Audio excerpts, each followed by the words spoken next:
Injury bug biting Carolina on the defensive side of things. We'll get into that as this one goes on. Underway here in Chapel Hill.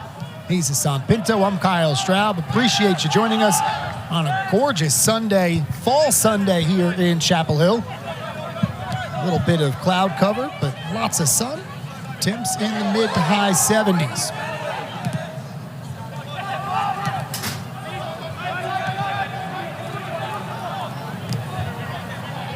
On the year, Carolina 3-0-3, have yet to suffer a loss on the season, but also looking for their first win in conference play. A couple of draws for them on the year.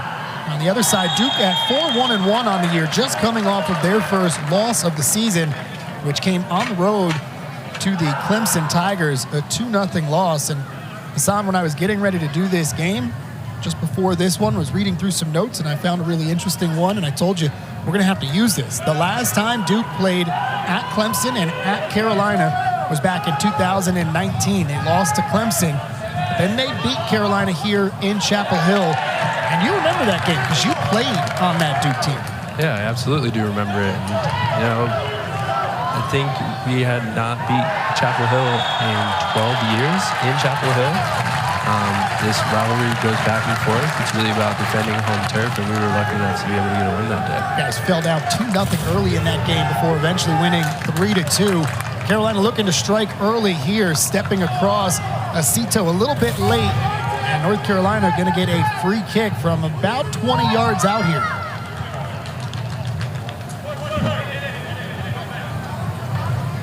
Looks like it's going to be Vichian who will line up. A couple of Tar Heels now going over there. Took Martin a couple of games to kind of get used to ACC play and get his feet on this Tar Heel team, but we showed you in the open, 2 goals in the last 3 games for him.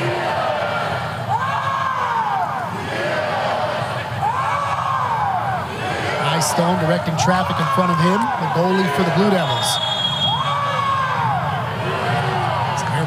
And Vichian.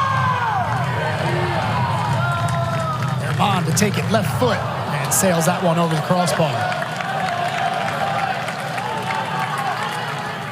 The head coach of the Tar Heels, Carlos Samuano, won a national championship his first year as a head coach here at Carolina. Has made a handful of trips to the College Cup. Still looking for that second natty though.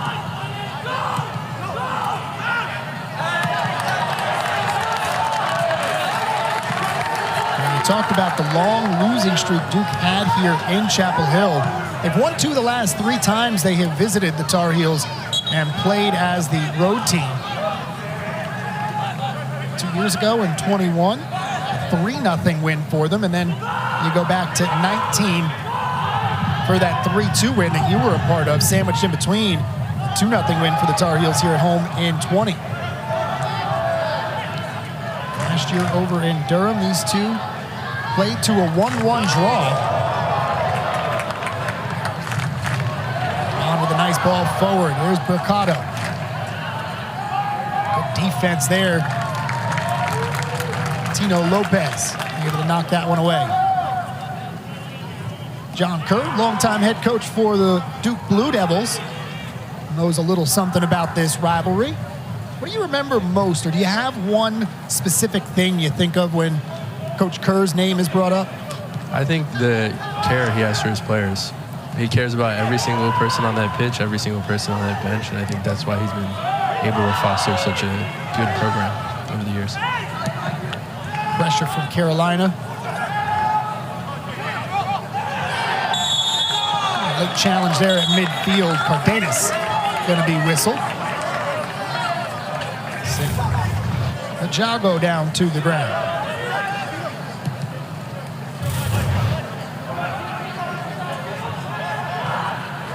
The Battle of the Blues. A little surprised when we saw them both come out to midfield.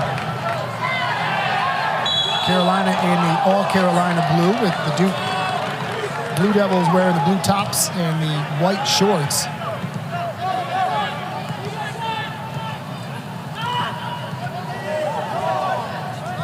Senior Daly trying to work his way through the midfield. Plays at top of the screen. First Ball into the box, sent right back out by the Tar Heels. First 5 minutes of a game, as a player out there, do the nerves go away right away? The excitement of this matchup, there's a cross. Cortez snatches it out of the air. I think when you get that first touch on the ball, all the nerves go away. But until that moment happens, you always feel a little bit nervous and want to get on it and want to affect the game in a positive Almost way. like that touch just washes it away and you're just playing the game again. Yeah.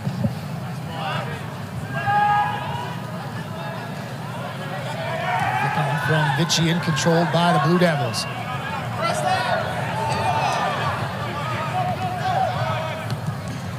See the game plan here for North Carolina, trying to make it tough for Duke to clear this one out. Whistle going to come in. Mercado whistled for the foul again.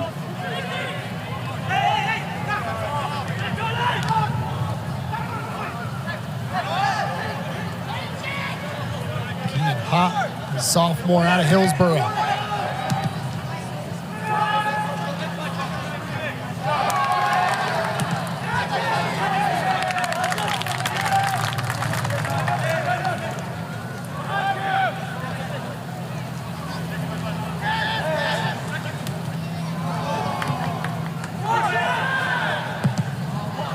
Going to look to reverse field here as O'Farrell sends it to the far side. He's playing because another injury that Carolina is dealing with is Matt Edwards.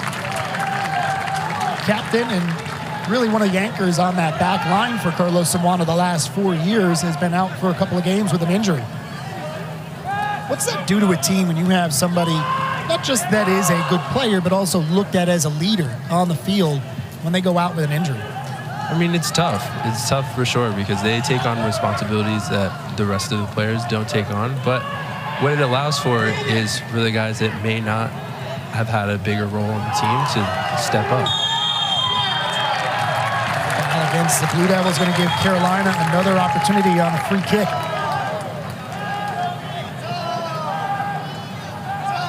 Been a physical game here, just 7 or 8 minutes in.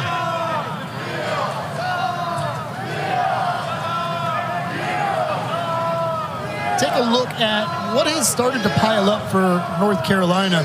Talked about Edwards just a moment ago. Cortez getting the start because not just the starter, but the backup keeper as well, injured and out for the Tar Heels. Looks like Sam Williams, Herman lining up. It'll be Williams. Plays this one in near side, headed down, ball still loose. Finally cleared out by Duke. That was Hott who got a foot on it. O'Farrell, the sophomore out of Raleigh. And off the head of Cardenas. Rivalry that dates back to 1947. That first game, a 7-3 win for the Tar Heels. They're getting close to the century mark in games played. This is the 98th all-time meeting between these two.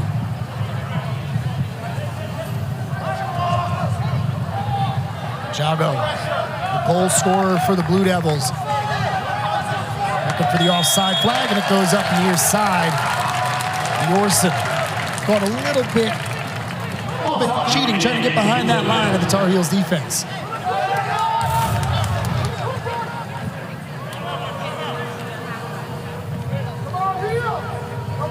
You think in a situation like that, Jago maybe play that ball shorter to somebody that you can actually see has an open lane, or do you like the thought of trying to play over the top from there? Well, he was under pressure. I think he was 3v1. And instead of losing the ball and them going the other way, him clipping the ball over the back line gives it a chance, even though the guy was offsides, gives the defense a chance to reset, everybody get behind the ball, so you don't have the transition opportunity for Carolina.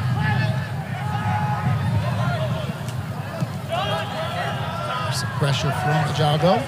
Carolina going to work top of the screen.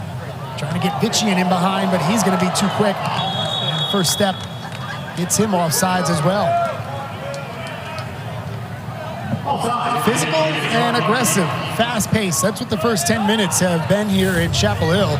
Another look at this one. Close.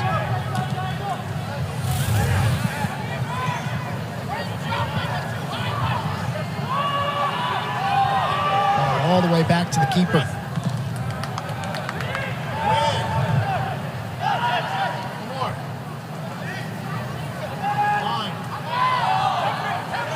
Williams wins that 50-50 ball.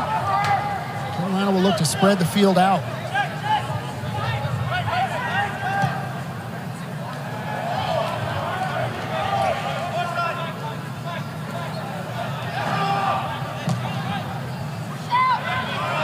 Pressure there from Frederick. Sophomore out of Maryland forced the turnover. Duke will have to throw in at midfield.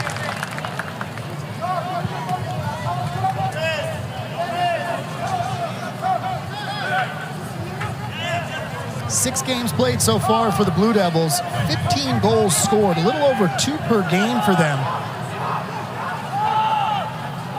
North Carolina, much of the same, just at 2 goals per game, much improved offense. But the thing I think both of these programs are known for, Hassan, is the defense. That's where it all starts for these two teams. Right. You can't build a good foundation without a good defense. Turnover, Cordes off his line. Goal for the Blue Devils. Ajago, the pressure, forced the turnover, and he gets his 6th goal of the year. Pulled out his signature celebration as well.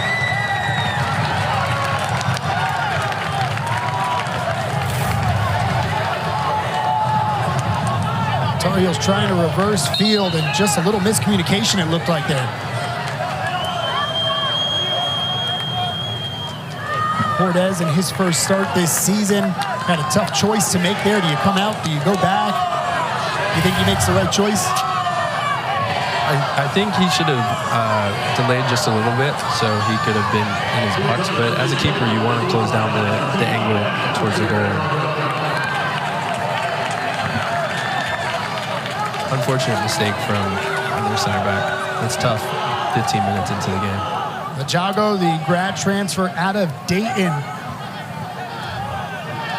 For both teams, it's the transfers really making an impact on the team, and that's the new landscape of college, not just soccer, just any sport across college. The transfer portal has made it where coaches can go and get immediate impact players to fill in needs.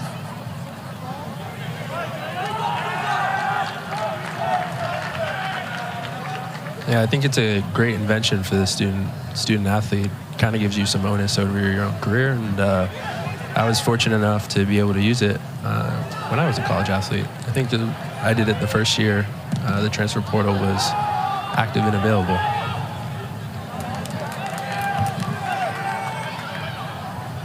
Farrell going to switch fields.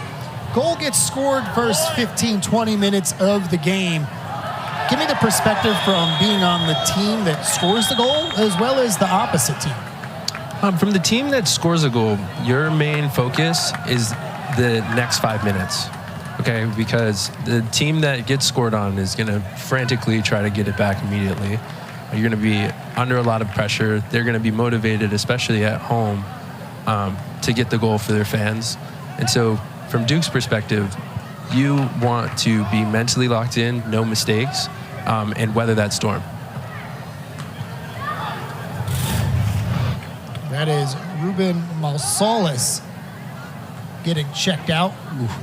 Heads collide there as they went to play for the ball. He's going to be helped off to the side, hopefully just momentarily. And from Chapel Hill's perspective, I think don't stray away from the game plan. They came into the game with a certain game plan and goals they wanted to accomplish. And I think you stick to it. It was an unfortunate mistake. It happens. You move on, next play, and see if you can pull one back. And if you pull one back, you'll have the momentum going forward. Yeah, I would assume it's got to be different in the type of goal that's scored. Right? If it's they're dominating possession and you eventually give up a goal already, you might think to yourself, all right, we're in for a long night versus a transition turnover in midfield. Right. This is the third free kick for North Carolina in Duke territory already. See if they can get something on frame here, maybe get a rebound.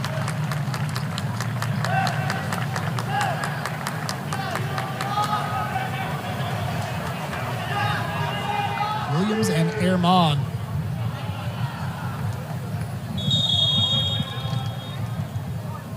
Williams will play it. He sails this one well out of bounds.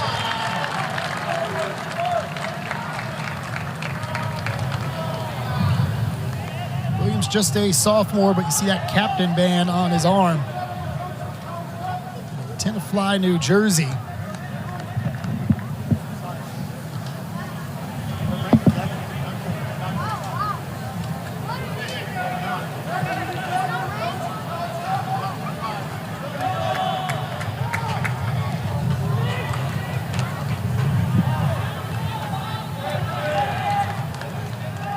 Able to win that one for the Heels.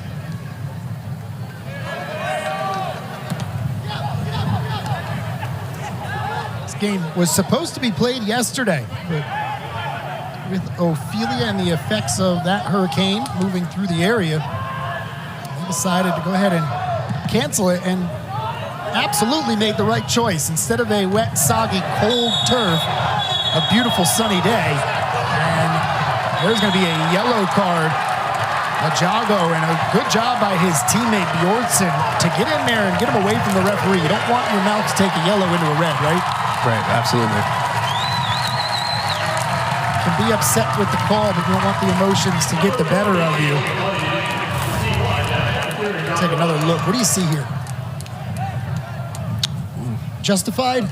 Yeah, I think it's justified. I think he's attempting to play the ball, but at the end of the day, did he head him? I don't think he meant it, but I think the yellow card is justified, especially with the reaction that he gave the referee.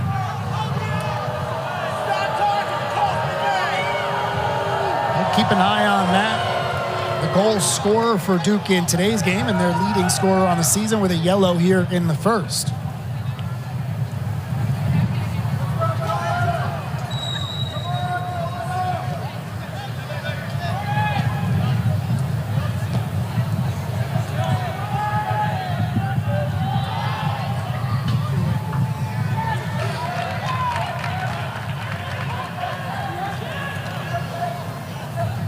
It's interesting looking at his stats on the season, Jago. 6 goals. They've come in 3 games. Here's an opportunity for Carolina, and that touch just gets away from Mercado.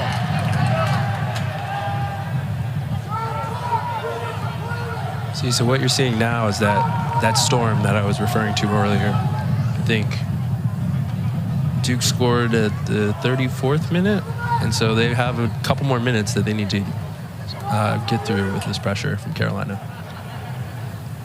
Williams looking for the long throw in. Able to get it into the box, flicked on by Vichian. Whistle comes in. Duke player down, and it'll be Duke possession.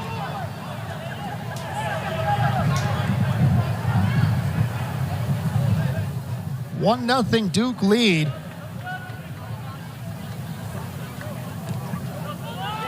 Carolina, I feel like, though, has had the better of possession and opportunity. They've gotten some set pieces, just haven't been able to really make much of those so far, though. Absolutely. And I think when they do get those set pieces, they need to make sure that they take advantage of them. Nice cross there from Cameron Kerr. That's one of 2 sons for the head coach, John Kerr, that's on the team.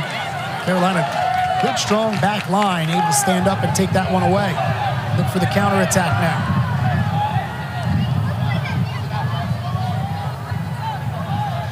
Mon head up, looking near side. He's got Cardenas. Six on 6. Cardenas for Carolina, Kerr for Duke. Farrell looking for Ehrman, and that's going to be headed out. Solis, who we saw go down, get checked out on that knock of the head earlier. Good to see for Duke that he's back in the game, but Carolina gets a corner kick here.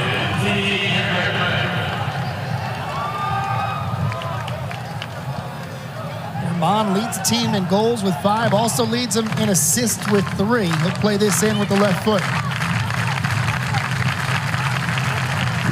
Back post.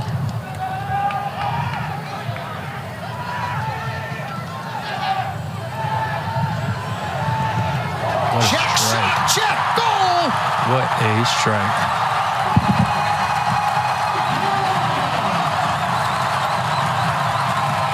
That's beautiful from Andrew Check.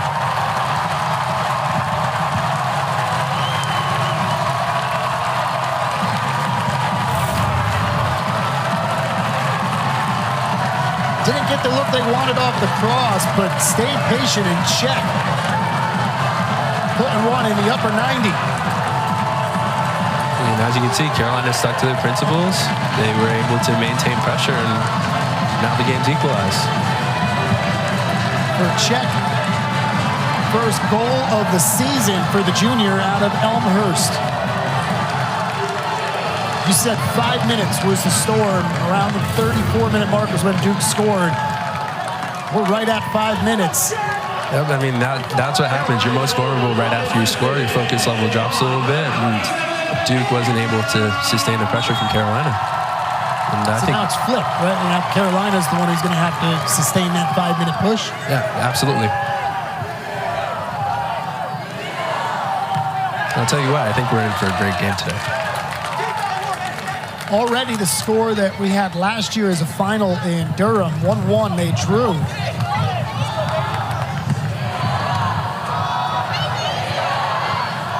It's been a fun paced game. Very back and forth, up and down, wide open. And Daly going to chase this one down near side. The senior out of Elmont, New York.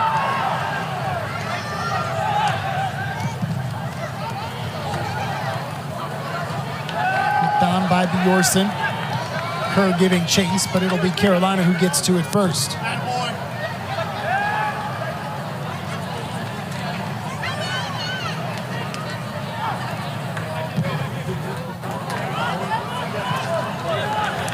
much pace on that one. It'll go out of bounds for a Duke throw-in.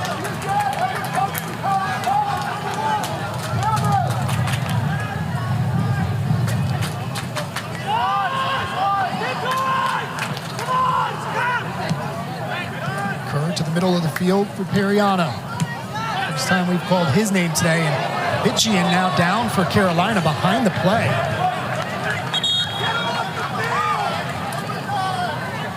Not sure what happened to him. Looks like he's maybe dealing with a contact or an eye issue.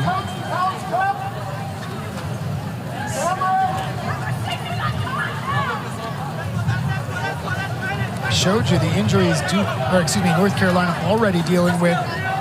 Starting right back out, both the starting and backup goalkeeper out. Bitchian has been one of the hottest players for this team. The last guy they want to see go down with an injury, but he looks to be okay though.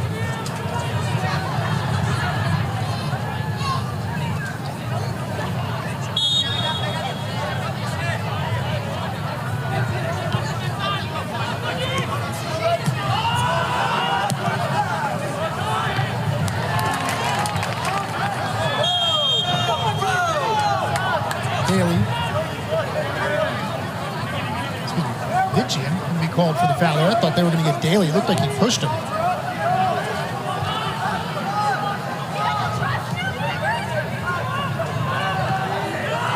Played all the way back to Eyestone. Almost 20 minutes into it, already 1-1 between the Tar Heels and the Blue Devils. 2 shots for Carolina, just the one for Duke.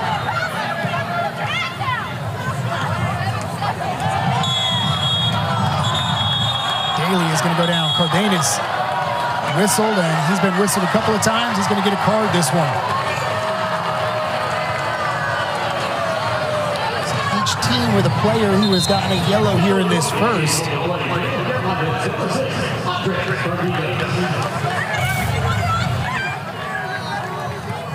Daly with a head of steam. Really late challenge there. Yeah, definitely deserving of the yellow. Jamison Charles, the senior, Minneapolis, going to check in and checks in for the player who just got that yellow card, Cardenas.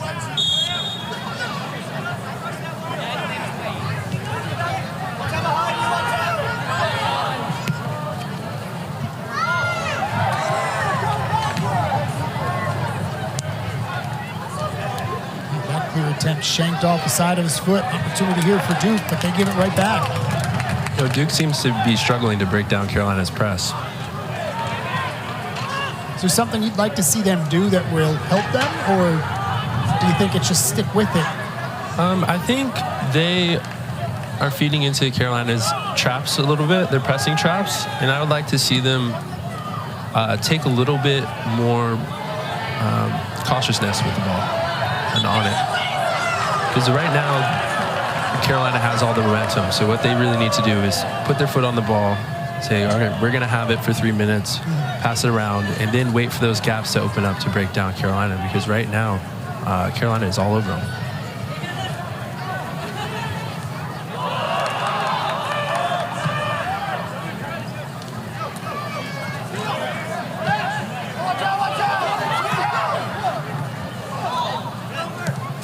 To Bjornsson. Looking to get it to Kerr near side. He will get it down into the corner. O'Farrell with a good slide tackle, but that's going to be a corner kick, though, for the Blue Devils.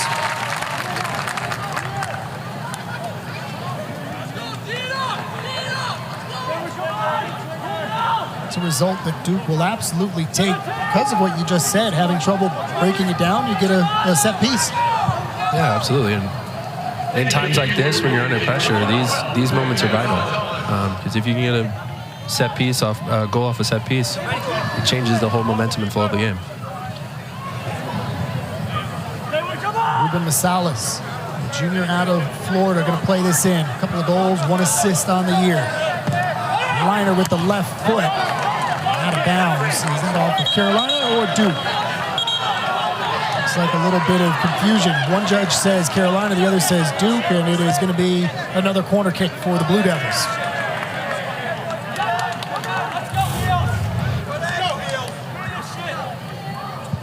Lopez was the Blue Devil that was in the territory, but I think it was off of O'Farrell's shoulder. Good call there. So he sticks with that liner or gets more air under it. Another low liner, and this one going to hook into the side of the net. That's what you don't want to see from Duke's perspective. What do you think they were going for there with that ball that was short of the goal with Lopez coming? I think they were trying to hit the near post runner, and the near post runner would flick it on and that would create chaos in the box. But I just don't think it was struck well. And Ruben Masalas typically has great delivery, so when he gets another chance to do it, I'm sure he'll capitalize.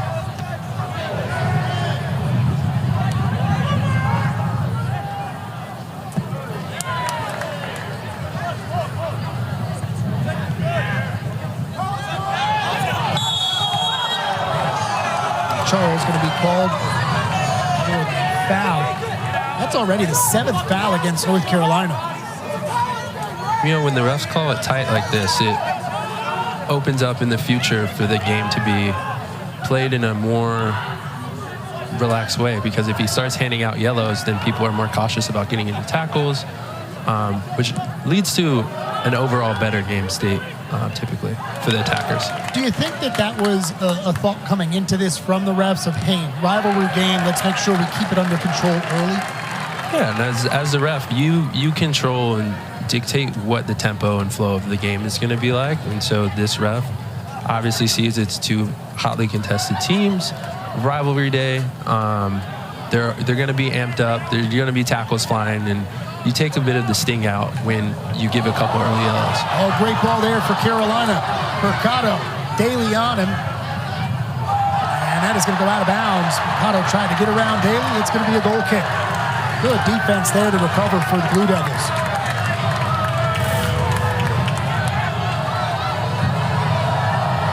Really nice ball to find Mercado. Just couldn't quite settle that first touch. He might be in on goal if he traps that correctly.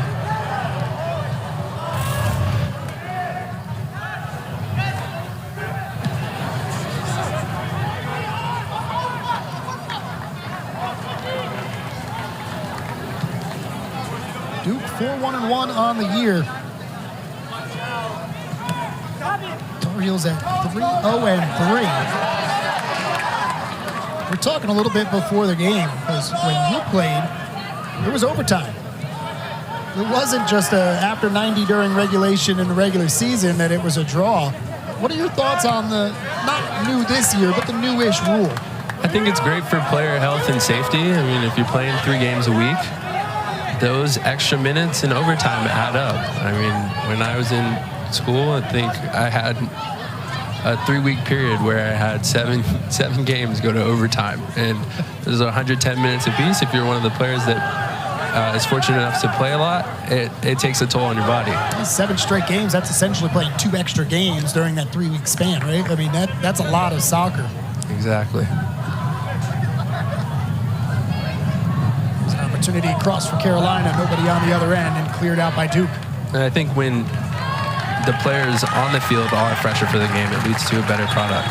It's interesting when you talk to Carlos Samuano, the head coach for the North Carolina team. He has been very, very much adamant and at the forefront of trying to get the 21st century model in college soccer. And he was successful for 1 year when COVID came around, but he likes the season split into 2 years, 2 different semesters, where you're not having to play 2 games a week, 3 games a week, because that takes a toll on the players just in and of itself. Yeah, and especially when you're a student athlete and you've got the student comes before athlete and you've got class responsibilities, it would make it much easier on the player if they were able to split those games up to maybe 1 a week or 2 a week at the most. He also talks a lot if you talk with him about it, about the ability to then train the players more. When you're playing so much, it's almost practice is recovery, and the game is where you can learn and become better. Right, and I'll speak to it. It's hard as a player on the bench if the guys that are on the field can't train because you have so many games in a week. The starting lineup is going to remain consistent, so it's hard to find opportunities to break in. And if you had more space between the games and more training sessions, you may be able to compete for a spot. Ahmed Al-Kwak, the senior out of Oak Ridge, checked in for the Tar Heels. Kwak with a goal and a couple of assists on the year. Takes that one away, tried to feed it into the box. Had Ehrman making a run.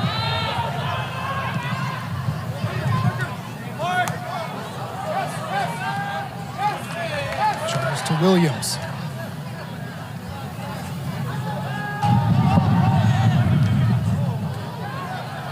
For a couple of subs for Carolina, nothing for the Blue Devils. With the rules in college soccer, being able to sub the way that you can, how much of an impact is it when you have a deep enough roster to bring guys in like a Charles or an Al-Kwak to give fresh legs?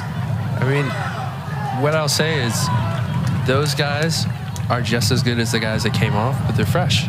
And as a defender defenders don't get subbed that often. When you're tired and there's someone with fresh legs running at you, it makes it very, very difficult to defend. Is it something you need to keep in mind? Like, I gotta remember that guy just came in and he's gonna be fresher?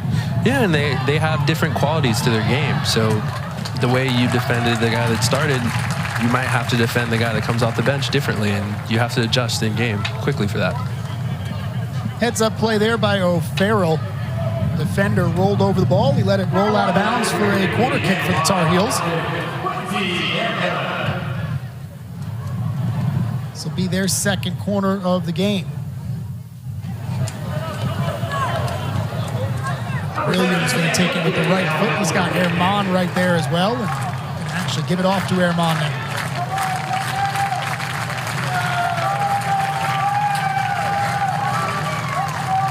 An eye on Al-Kwak.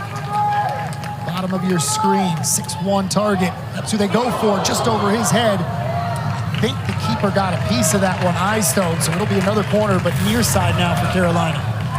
Heart-stopping moment for the freshman right there.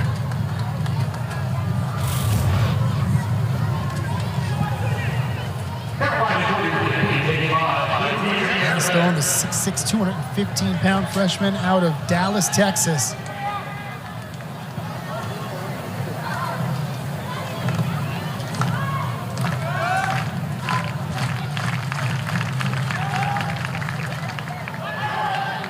Charles plays it back in. Nobody there, though, for the Tar Heels. An interesting note on Eyestone, not just a true freshman, but actually should be in high school still, reclassified in order to be on campus this year. What does that say about the talent level of somebody who is high school age but is starting for the number 11 team in the country? Well, it's not even the fact that he's just starting at this age. The position he's playing is very difficult to get into. And the turnover is low. The injury and chances for opportunity are low. And so what you know from that is that don't tell the North Carolina Tar Heels that. what you realize from that is his talent is unmeasured. Honestly, I think the hardest thing, at least for me at that age, would have been to try and acclimate myself from high school to Duke-level college courses. And he seems to be taking it all in stride. Duke struck first in this one. Ajago with his 6th goal of the year. Now 5 minutes later, Carolina got the equalizer. Seems like both teams have settled in since that. 15 left, just over that here in this first half.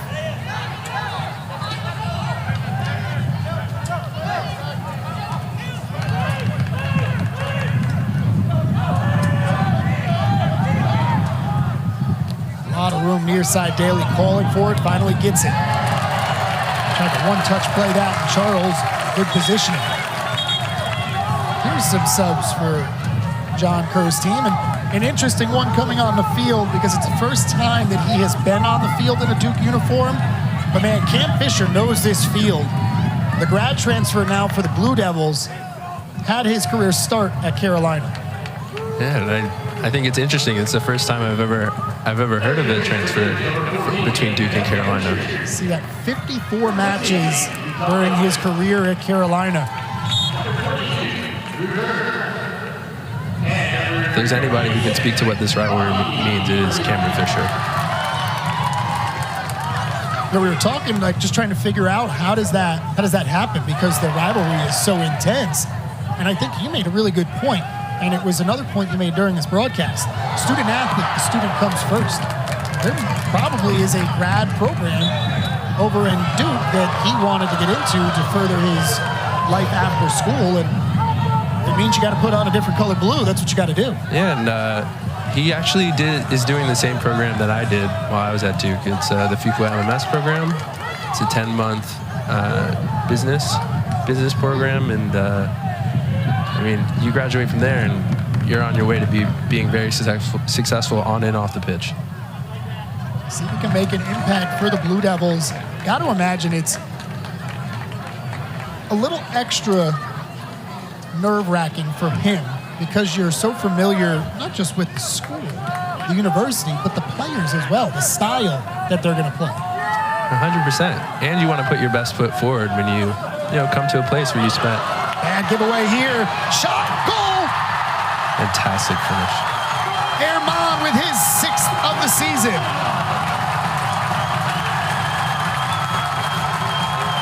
Not something that you expect to see from a senior captain, but Periano just a mishit on this clear attempt. You could see he was trying to get it over to Acito, but Herman right there able to intercept it.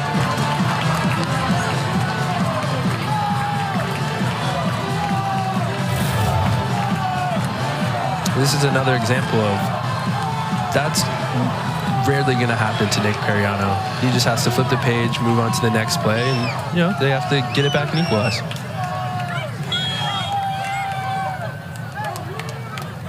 Action-packed first half continues here in Chapel Hill. Tar Heels find themselves out in front for the first time today.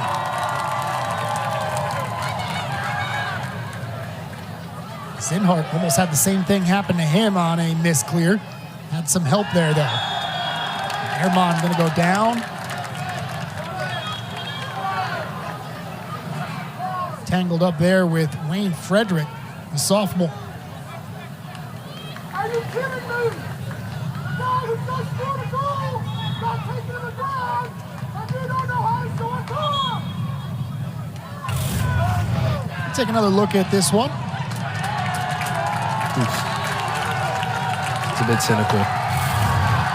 And there's a card to the bench for Duke. Oh, wow. And Kerr is gone. Wow. Wow.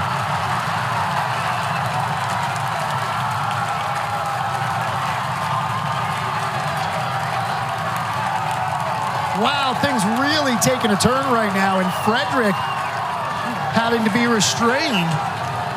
Bjorsen helping to get him back on the side of the Blue Devils and around some teammates.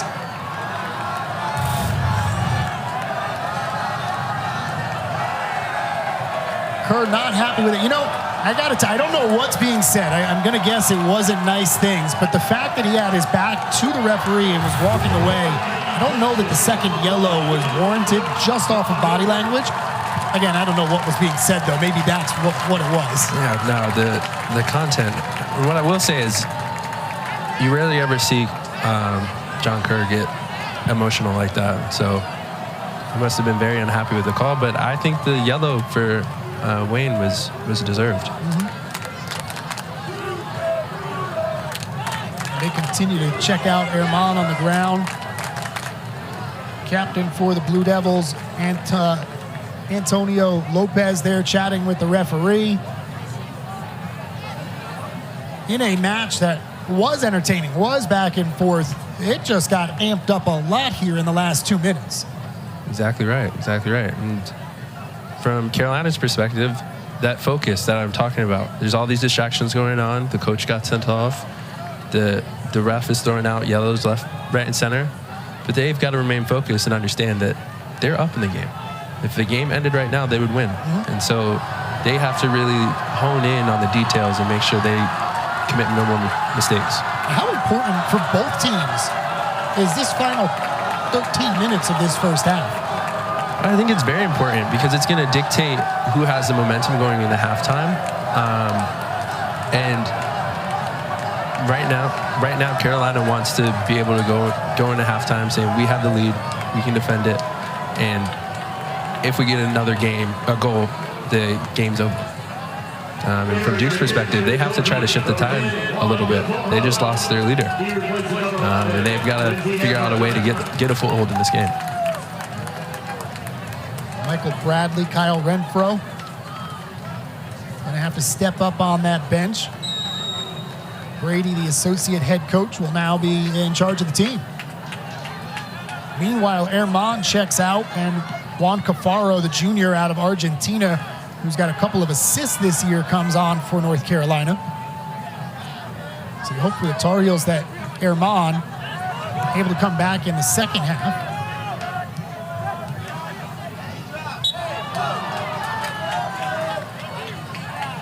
Vichian called for the push as Hop goes down.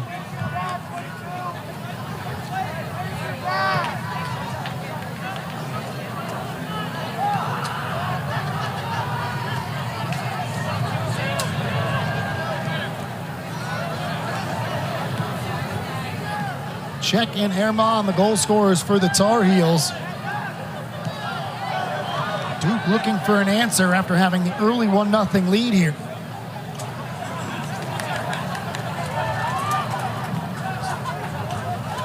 There's a nice build for the Blue Devils. Ibrahim can't keep that one on the foot. It'll be out for a goal kick. So last couple of years, North Carolina, very good defensively, but had struggled to put the ball in the back of the net. The transfers that we have talked about, Herman especially, who's got the goal here, Vichian, vast improvement when you see the numbers right there. Yeah, and I'd say they were scoring goals before they got to Carolina, and so to see that translate to the ACC is just a beautiful thing. And when you've got such a steady foundation and you know you're not going to give up goals, and you've got two guys that you know are going to can win you the game at any moment, it gives you confidence, and that breathes through the whole team. See Herman getting worked on still over on the bench. Walk battling. The last touch by Daly.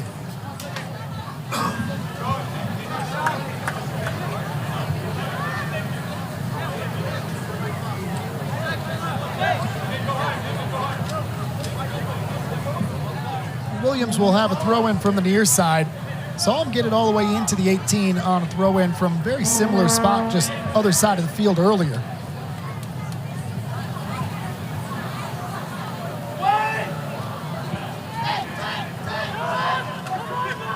Just looking to get it to Sinclair.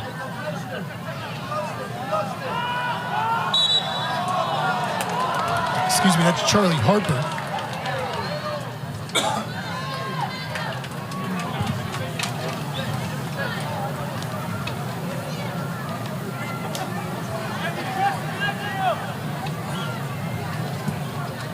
Alongside Hassan Pinto, I'm Kyle Straub. Appreciate you joining us for this rivalry matchup here on a Sunday evening. So far, it has lived up to the excitement and the extra anticipation of being delayed 24 hours. I mean, this game has had everything the first half. 3 goals, 5 yellow cards, 1 red card. Shows you how tense this blue blood rivalry really is. You know, in a lot of sports, this rivalry usually is the way the teams end the season. You end with Carolina, you end with Duke, whether you're home or away. But I like that it's played early and you still have that intensity here. Yeah, if you get that win here, it really can spur your team on to future success and give you that confidence going into the ACC play. Crosses that one. Couple of defenders there. Lopez going to try and clear it up towards midfield. We talked earlier about the 2019 team that lost to Clemson, came here and won that game after trailing 2-0. I'm sure that helped to propel you guys and give you some motivation going forward through the rest of that season. Yeah, absolutely. When you get a comeback win away from home against your fiercest rival and competitor, it really gives you confidence for the rest of the season to, go on and do great things. Ball played there for Fisher.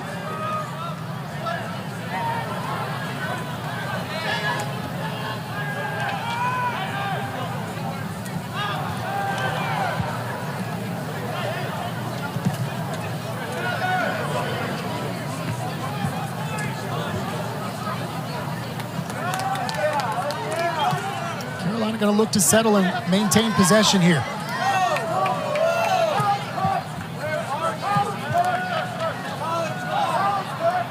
What have you seen offensively, North Carolina, that they've been able to do to get the opportunities they've had?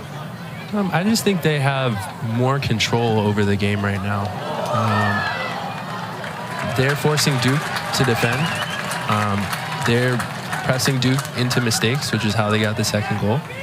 And I think they have a control standpoint over the game that Duke just right now isn't matching up to. And it comes from second balls. It comes from precision passing. And right now, Carolina is just an extra step ahead on all parts of the field. How do you change that if you're Duke? Is it just to do exactly what you said, make sure you're crisp with those passes and not play into the Carolina hand? Well, I think it's more so sticking to the game plan that you came in with. You scouted North Carolina, you've watched film, you understand their weak points, and it's all about getting to the goals that you set out before the game and you've been training towards all week. And sometimes when you have, different situations, coach getting sent off, maybe a couple yellow cards, it detracts from that. But you've got to always stick to that original plan you came into the game with. Nice run there from the senior out of Charlotte, Luke Thomas. It's the Blue Devils, their third corner of this match. Played in with the right foot. Pinched out by Cordes. Top of the 18. Daly whiffs on that one. Charles. Vitchian going to be tripped up. Another card coming out. I think that yellow card was more for kicking away the ball than the actual foul. I actually thought the foul was a smart one in play because Vitchian was getting his foot on that ball. And he has a head of steam going forward. Yeah, it was a great tactical foul, but I don't think he gets the yellow for that. He gets the yellow for kicking the ball away.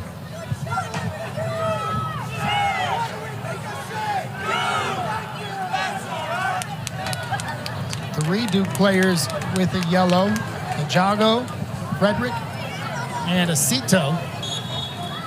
Danis with a yellow for the Carolina side.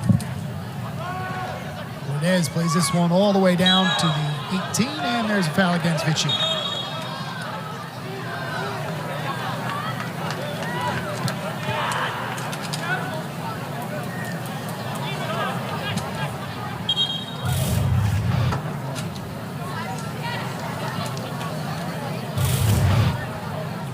having a chat here with Martin.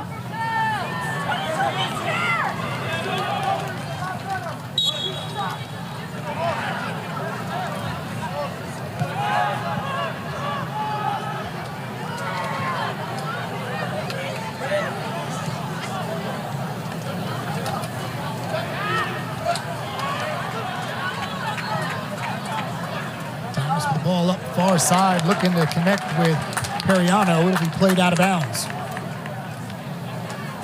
Final 5.5 here of this first half. And if you're Duke, being down just one, you get a goal here in this last 5 plus.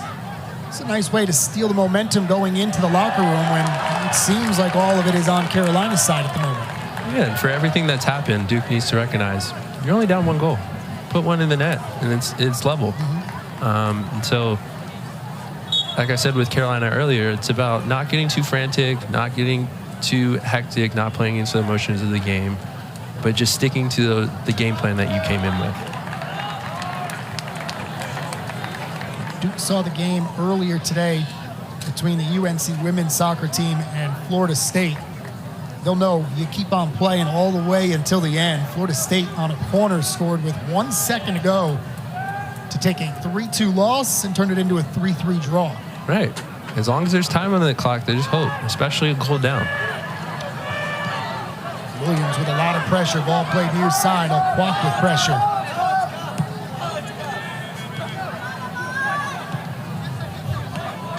Lopez and Kerr near side. Here's Frederick now. He's going to reverse field.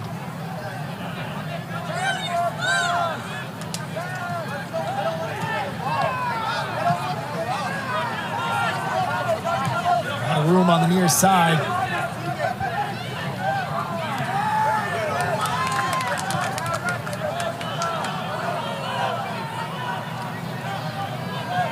Cito forced to play it all the way back.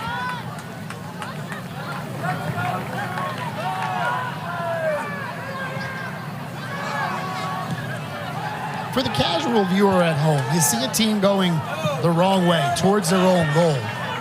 You think, what are they doing? That's not right. But there's a purpose to it, right? Yeah, of course. Of course. You know, soccer is three-dimensional. You don't always need to go forward. Going back helps you set the tempo. It makes the team defend because they're going to have to shift as long as you have the ball, right? And defending takes way more energy than attacking. The longer you can have that ball, the more tired your opposition is going to get, and then the more chances you'll have going forward. Viccian whistle for a foul again, and the referee comes in, the hands waving, clearly saying that's enough.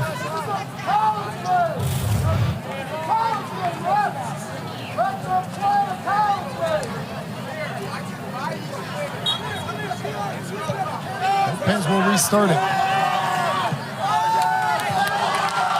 Bad giveaway there by Daly, just right back to Viccian.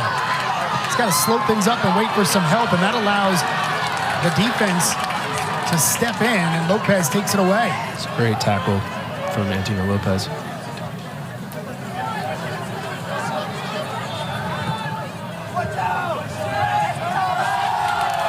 There's Kerr.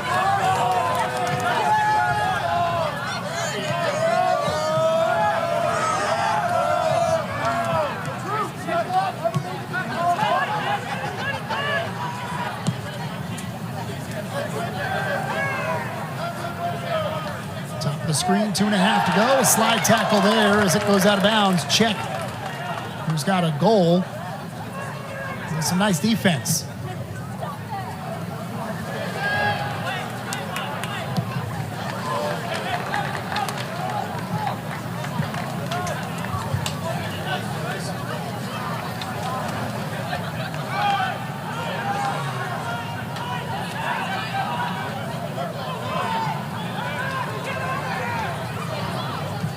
Duke doing a good job here the last couple of minutes of holding on to possession. Something you've talked about, you'd like to see them do more. Work through this midfield. Kerr makes a turn, has a couple of defenders come over. He gets upended. Charles plays this one upfield for Viccian, and Kerr's still down back behind the play.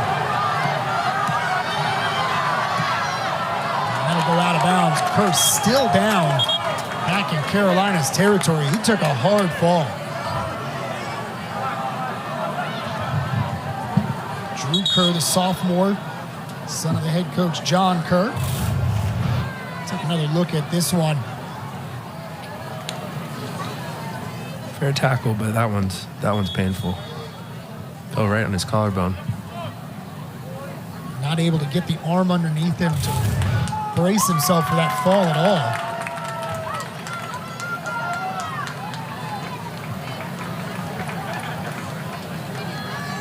And in a very competitive, very intense matchup, the last thing you want to do is see somebody get injured.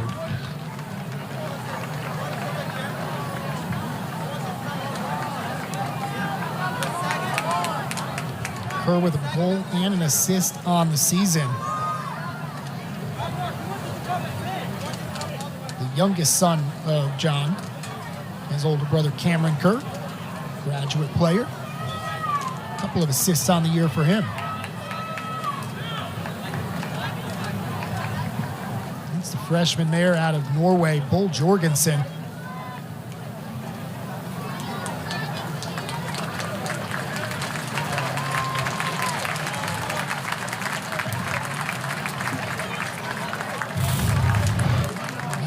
Kerr able to get up and walk off. At the very least, the wind had to have gotten knocked out of the room. 100%.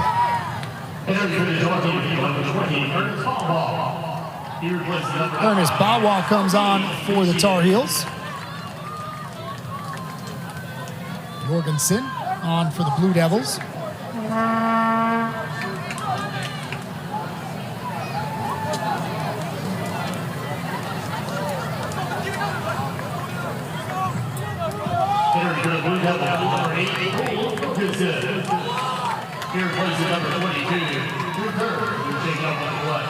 Sophomore O'Farrell will throw this in and restart things for the Tar Heels. Bawa off the bench. He's got a goal on the year for the Tar Heel team. It's interesting when you look at North Carolina's stats on the season. 6 goals for Ehrman, 4 Vervician, and then 3 other players that have scored, each with just a goal, though. And here things are getting a little bit more chippy.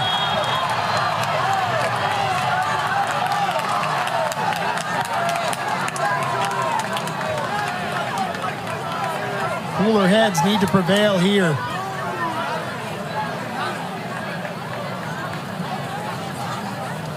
Some pushing and shoving, and temper's really starting to boil over. This is what the rivalry is about. So you can just see how bad these guys want it, and how much emotion they put into this game.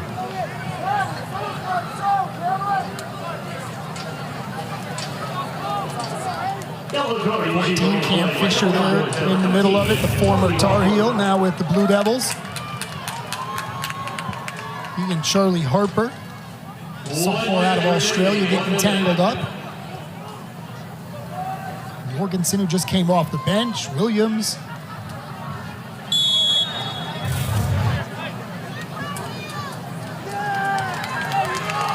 Harper with the yellow card. Second Tar Heel to get a yellow here in this first half. And this is going to be a corner for Carolina. This is definitely an opportunity the Tar Heels can capitalize on going into halftime. Looks like it's going to be Juan Cafaro, the junior, who will take this corner.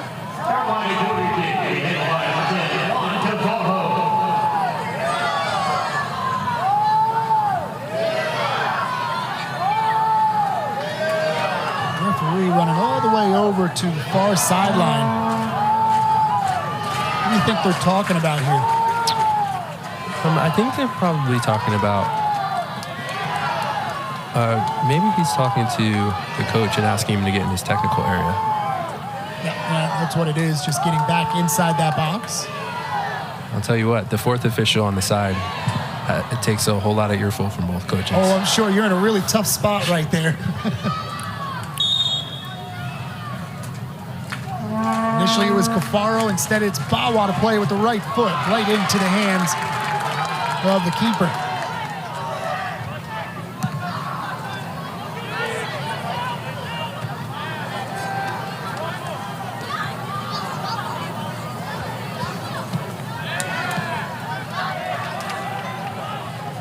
wide. Duke looking for one last push to try and get an equalizer before half.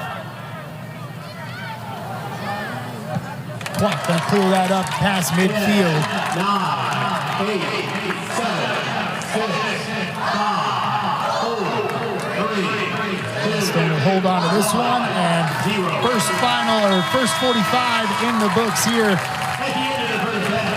What's your takeaway from that first 45? I mean, it's a hotly contested. To ensue just a couple of minutes after he scores, there's another yellow card issue with one red. Referees really doing all they could to keep everybody in check and make sure that this game stayed as just a soccer game and didn't turn into a different kind of a sport. Right. See how things go here in the second half. What do you expect from Duke coming out of the locker room without Coach Kerr there in the locker room? Was it a business as usual, but message just coming from a different voice, do you think? Or did they have to kind of regroup and then get into their halftime meeting? Well, I think Michael Brady has a lot of influence over the team. So he knows what Kerr wants. They've been together for, I don't know how many years now. I think 12, 13. And he's going to be able to tell the players that what game plan they need to execute. And I think at halftime they got to hit the reset button. On the other side, Carolina, you have a lead. You weathered an early storm from your rival. Stick with what you've done, because it seemed to me like Carolina had the better of play in that first half, not just on the scoreboard, but opportunities and possession. Yeah, I think Carolina needs to stick to what they've done. I think they need to re-energize the crowd and get them back into it with a couple moments. And, you know, I think they're well on their way to a W if they can complete that. Free kick here for Duke. Opportunity for a set piece, but not able to get anything off of it. Lopez played that one in. Got to imagine for Cordes, who last year started most of the games in goal for Carolina. This year ends up at the beginning of the year third string goalie. To have this game be the first one that you start with the other two now out, and a couple of minutes in to give up that goal the way that he did, to have your team pick you up by scoring a couple themselves, he had to have taken the biggest sigh of relief, I would imagine. Oh, absolutely. Absolutely. And it wasn't necessarily his mistake that led to the goal, but maybe it was a bit of a rash decision to come out of his box and try to stop the finish from Ajago. But he's done well. And I mean, that's a great claim right there from the cross. Made a great throw job. out to Herman. He's got a lot of room in front of him. Already one goal today. Good challenge coming across the field hot. It'll go to the Blue Devils. Herman's going to get a card for that. Flick the ball up into the stands. You can see the referee saying, I don't know what you expect from me. We saw that happen in the first half. It's going to happen in the second half. Making now 8 yellow cards that have been handed out today.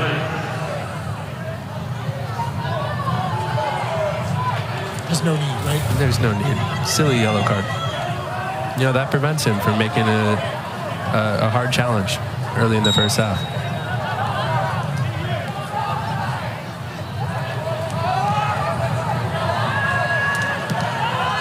Dennis Bawa, who came on with about 2 minutes to go in the first half, stays on for Carolina here. Pressure causing issues. They were lucky to get out of that. Lopez just going to sail this one across midfield to give the defense a breather. Charles, another sub for Carolina that came on in that first half, also staying out there to start things off here in the second half.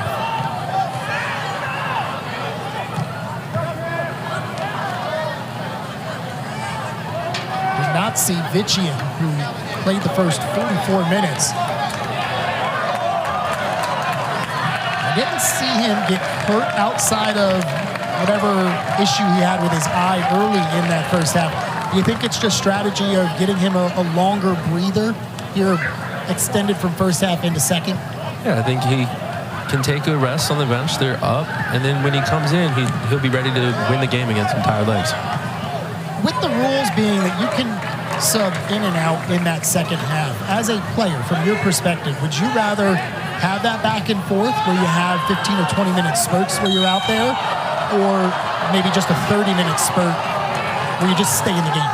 As a player, you want to get a rhythm and a feel for the game. And so I think having a 30-minute full spurt as opposed to like 2 15-minute spurts throughout the half is better, because you get a feel for the game, and you have an opportunity to see all the chances in that stretch of time. Armand plays that one forward. Had Check on his right side, the 2 goal scorers for Carolina, but Duke's defense, good job taking that one away.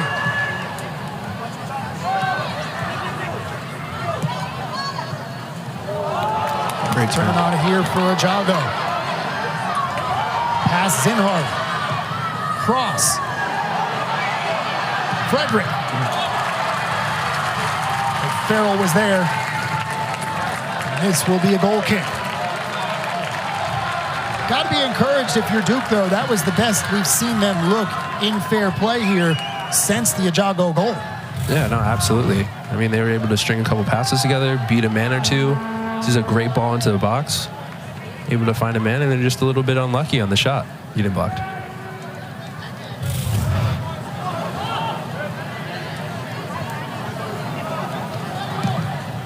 Just the second shot of the game for the Blue Devils.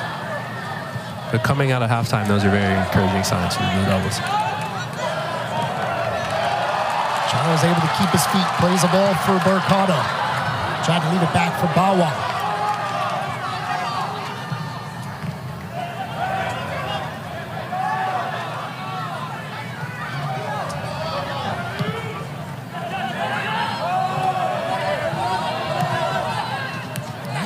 All-time meeting between these two programs. 50, 37, and 10, Carolina with the advantage.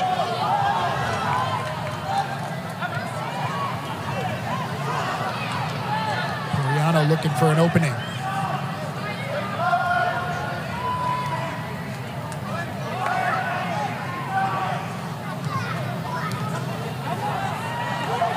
Opportunity. Good defense there from Carolina. That was Charlie Harper, who picked up a yellow in the first half. Came in with a late slide and challenge to keep the shot from getting through. Yeah, that's a goal-saving block right there. Duke able to keep possession and keep it on this half of the field.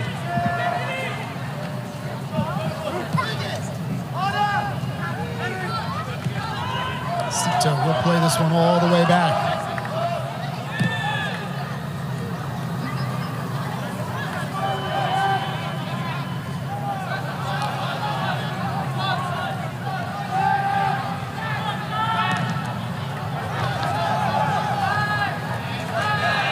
Duke is putting more pressure on Carolina when the ball is back in that final third, much like what Carolina did to the Blue Devils in the first half, making it hard to get it up into the midfield.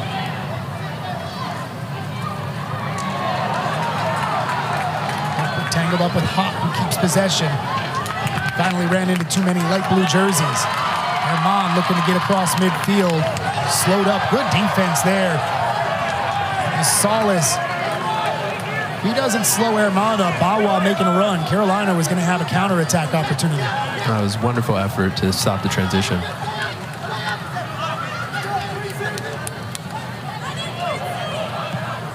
Armand chips this one on. Flag up, though. Bawa, a little bit of a head start. It's what Ernest brings to the game, though, that burst of speed.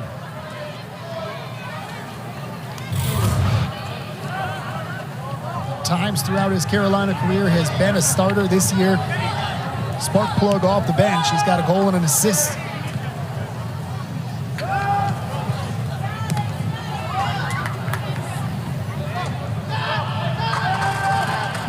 Holvik. Player we haven't talked about, but another transfer for the Tar Heels out of Elon in there because Edwards is out with an injury. Couldn't play that same exact position as Edwards, but the way things have moved around. Daly chips this one on just over the crossbar. I don't think that was intended to be a shot, but came close. No, and if it goes in, it goes in. And just speaking back to Vermont, Matt Edwards being out and him being able to fill in, he's a conference defender of the year previously. So it just speaks to the amount of quality and depth Carolina has on the bench. There's Vichian back into the game. It's got to be a relief as a head coach to know that if your captain and senior on that back line goes down, you've got another senior who's got some experience. It may not be ACC experience, but has some college experience coming from another 4-year school at the D1 level. Yeah, absolutely. Vichian giving chase. Cito had to get rid of that one quickly.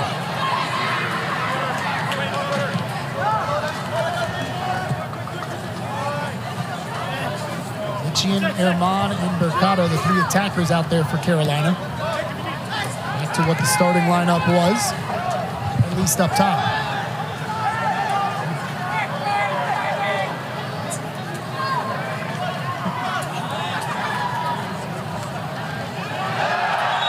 With a late challenge. It's going to be another yellow. You know, while that play was going on, I thought to myself, with the way that Harper came in, he was being a little tentative because he's playing with a yellow.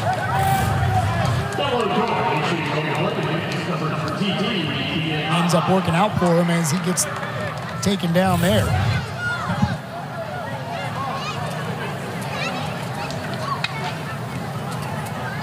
Before the end of this game, everybody on the field might have a yellow card with the way it's going right now. I mean, with the way it's going, I wouldn't be surprised if we saw another red card.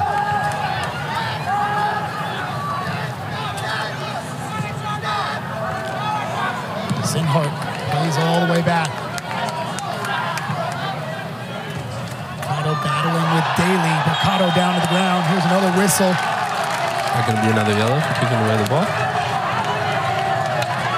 Doesn't look like any cards coming out, but Carolina will have their first opportunity here in the second half.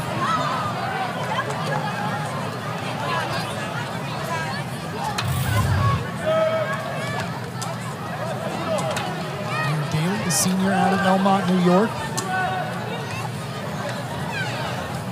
Big part of a really stout Duke defense.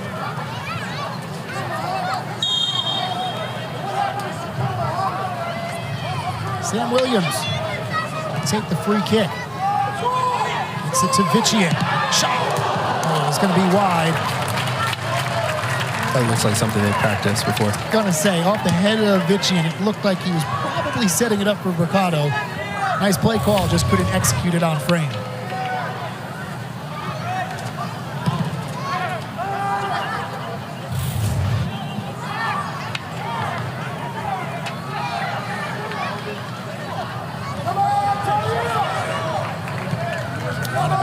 Midfield, Herman looking for the one-touch give and go there.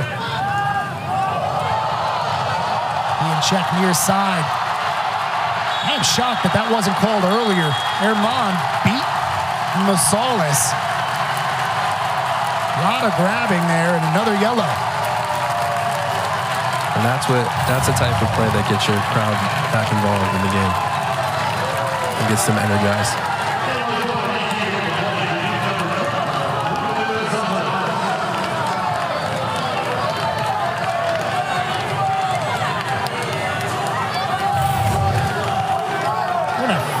Duke Blue Devils who have been given a yellow card. 3 Tar Heels.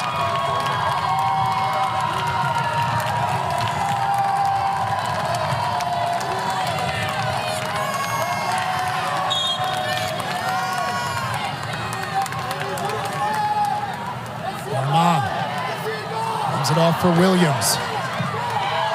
He can't get around that one. It'll go out of bounds for a goal kick.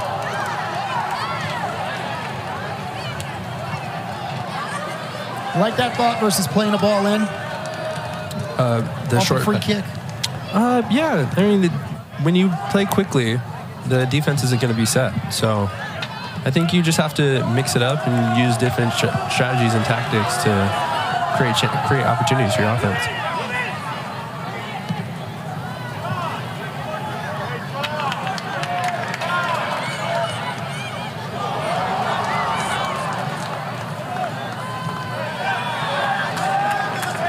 Thought about it. Second thought, sends it to the far side. Farrell goes down.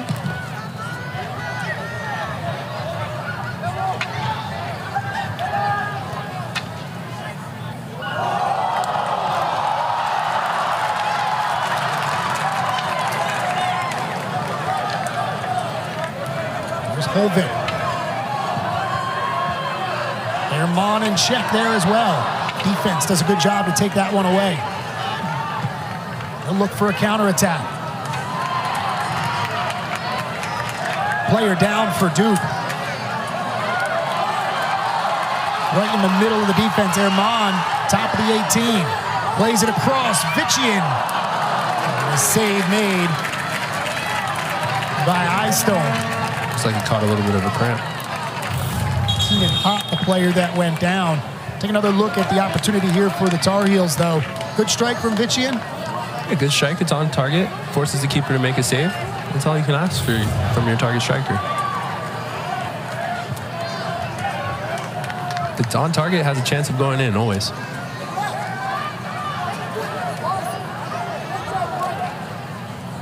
Duke trainer coming out to check on Hott, even though he is back up on his feet.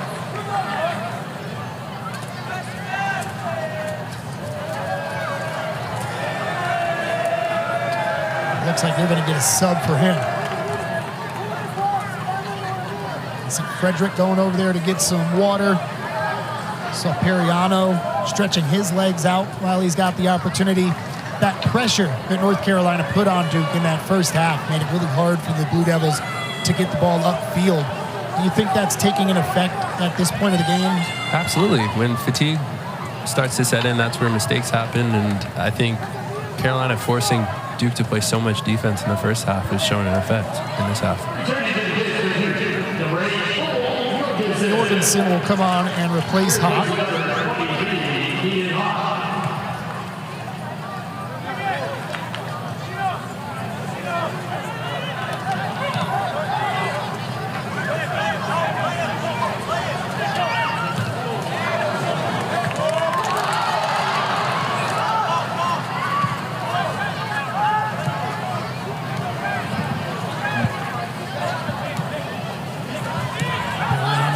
Smartly plays that one back. Too much Carolina on this side of the field. Try and spread things out. Trying to get that ball over the top to Ajago. Zinhart not happy about that one. Here comes a referee.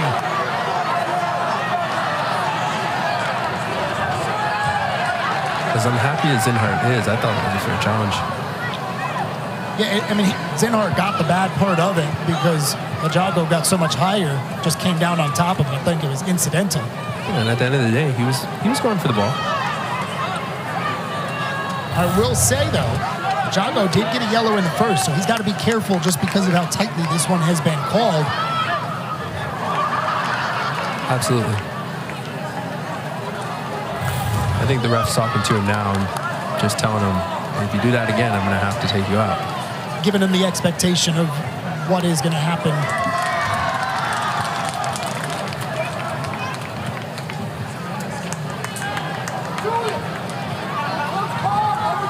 Cortez, the keeper for Carolina, will take the free kick and put it back into play here.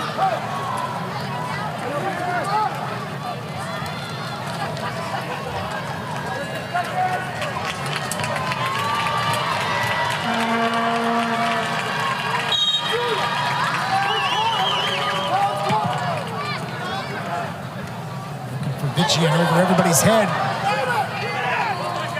Stone got a good read on it, came out, got to it before the Carolina attacker. Looking ahead on the schedule for the Blue Devils, coming off their first loss of the season to Clemson in a tough one here. They do have a little bit of a break. Shot, Cortez save, and jumps on the rebound. Nice shot from distance there. That was Cameron Kerr. First shot on goal for Duke since they scored the goal in the first half. It was a great save. Keeper hasn't had a bunch to do today, but he did well right there.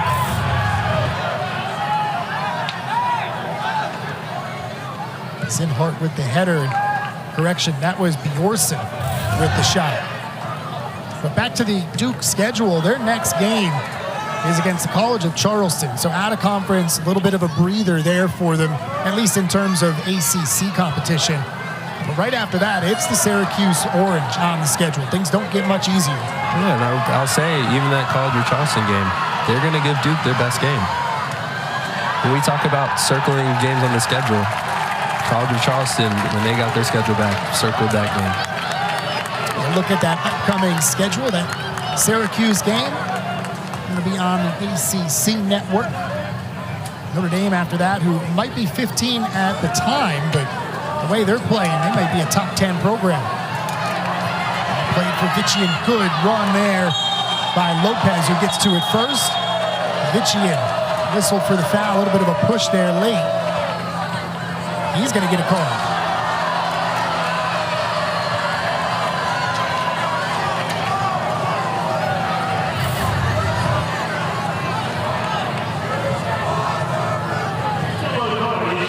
Not much there, but with the way that this has gone, I'm not surprised. I'm not surprised with the yellow.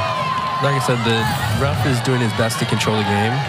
It's such an emotional and fierce rivalry. And I think he's doing a pretty good job so far.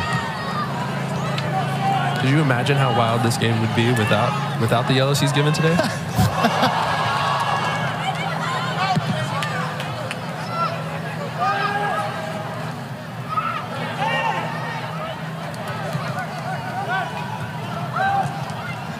Trying to play that ball through for Jago. Carolina got in their own way. Duke trying to take advantage of it.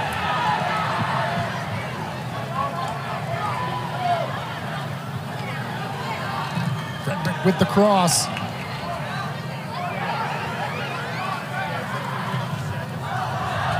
That one will go out of bounds. Like the build up there for Duke, but couldn't make anything happen once they got in that final attacking third. And the final actions are the most important. That's where the most focus needs to be on, because Duke hasn't had a lot of opportunities to get the ball in and around their penalty box. So when they get there, they need to capitalize on it.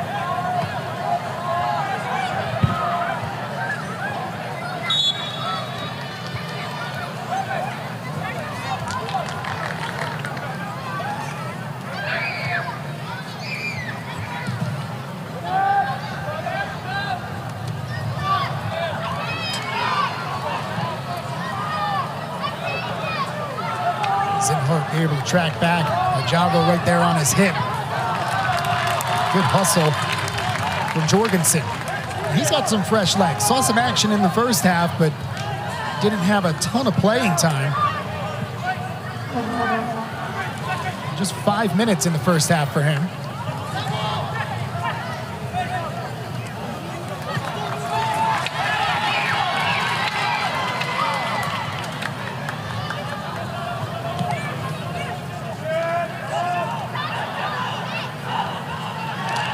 Charles battling, last touched by the Blue Devils. It'll be a throw in North Carolina.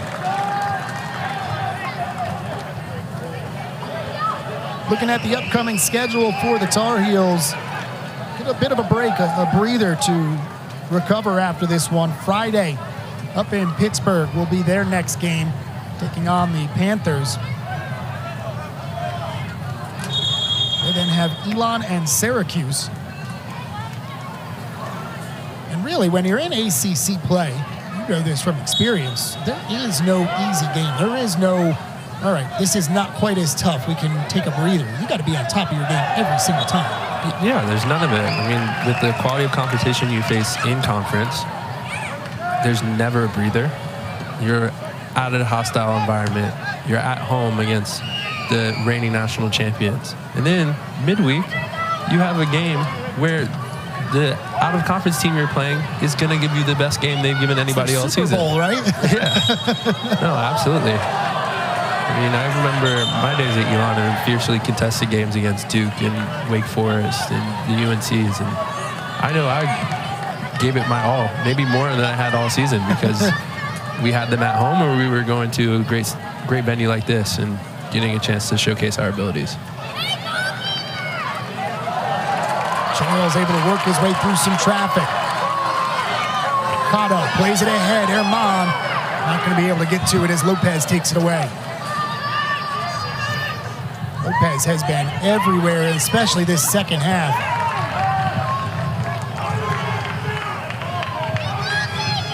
Really good defense there from Williams.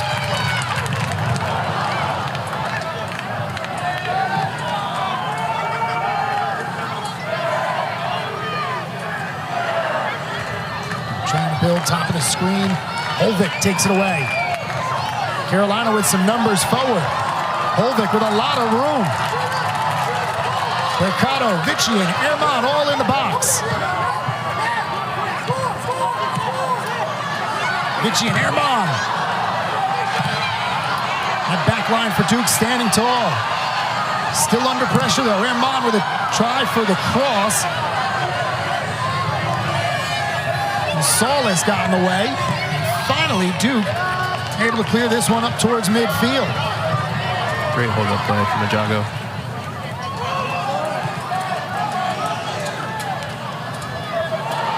Those are the types of moments that get your team out of pressure.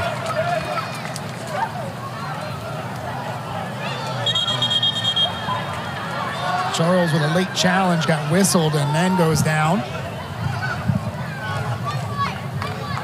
He's cramping, it looks like, as well. A lot of minutes today for Charles, who came off the bench, but played the majority of that first half.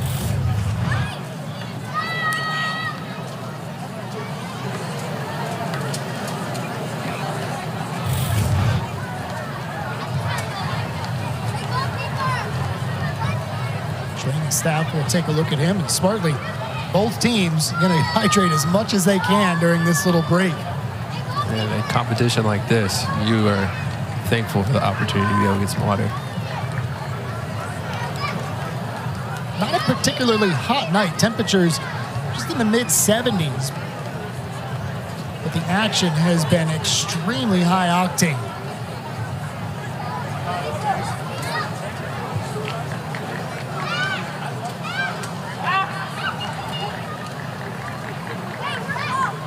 All the scoring came in the first half. Duke got on the board first. Jago with a goal, his 6th of the season. Andrew Czech got his first to tie things up, and then it was Herman with his 6th for the Tar Heels to give Carolina the lead. Both teams have had a number of opportunities here, but really haven't gotten much on frame.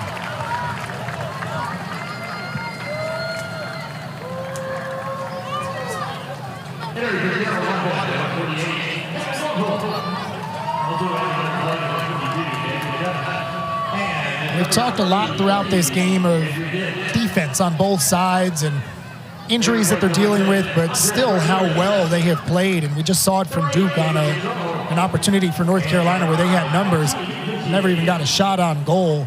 And no surprise, because these two teams rely on defense. And when you actually break it down and look at the stats, they've been the number 1 and number 2 teams defensively in the conference for the last few years. Yeah, and like when you build a foundation of good defense, you're always going to attract great players that can score goals at both these programs. And it honestly speaks to why they've been so good over the past couple of years.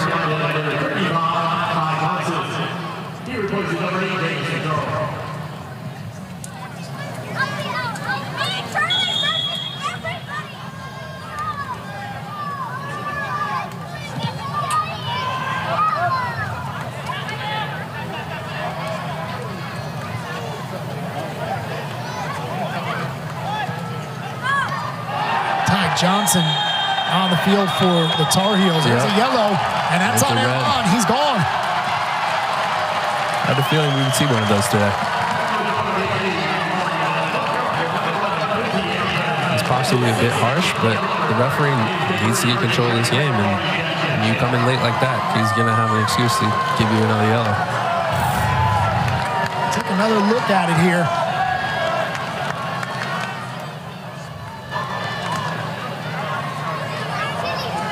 I'm with you. I don't think there's a lot there, but because of the way the game has gone is where it comes from.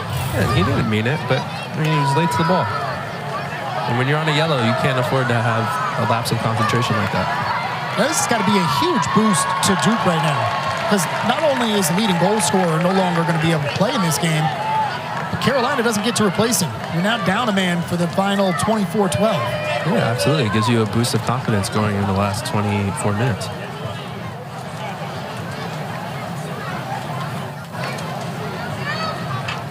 Mariano lines up to take this free kick. He's joined by Masalis as well as Hop.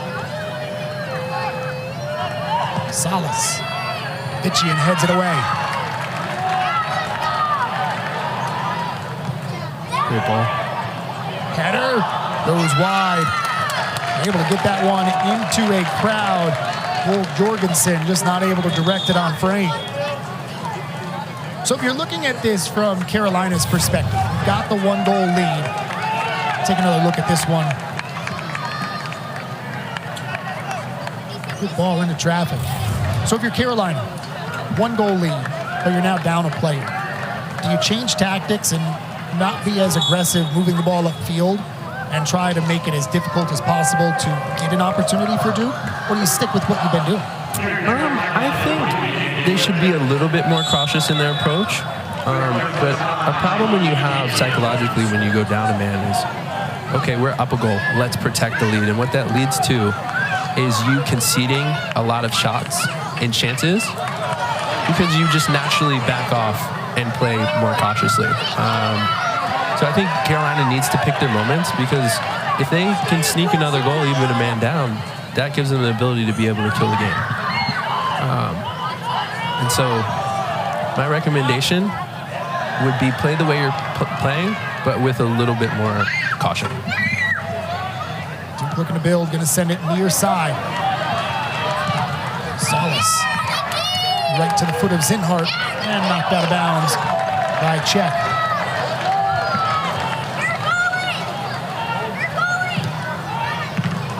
Cross right to the foot of Zinhart again.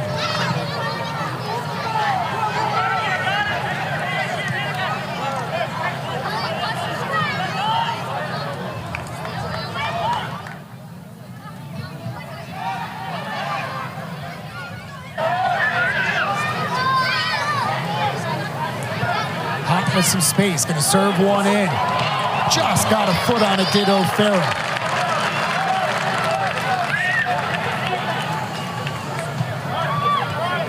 Able to keep it in bounds. And that's going to be a corner for the Blue Devils. Good patient attack there from Periano. Take a look how close this one was, though. If Farrell doesn't get the toe on it, that's a 1v1 opportunity. Vital touch from O'Farrell there. Corner is going to be the 4th of the game for Duke. Played into the near post.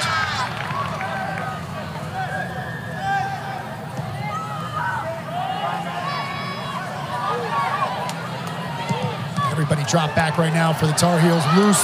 Flag was up anyway. As Cortez grabs that one. I think they caught Ajago offsides.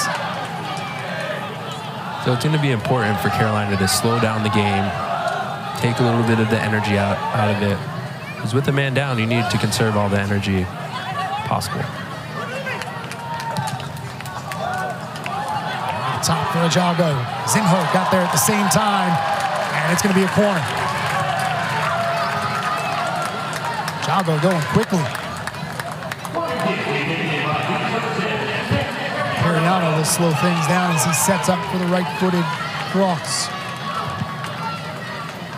Leads the team with 4 assists, 11 over the last year plus for him. This one to the back post. Cortez in a crowd. Handles the rebound. Every time he gets his hands on it, he's going to take as long as possible to get his team up the field so they can relieve some pressure from the Duke offense.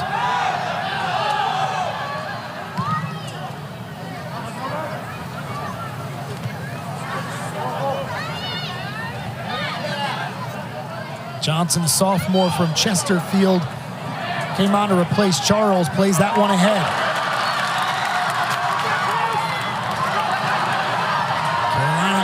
Team ball loose, sent out by Duke.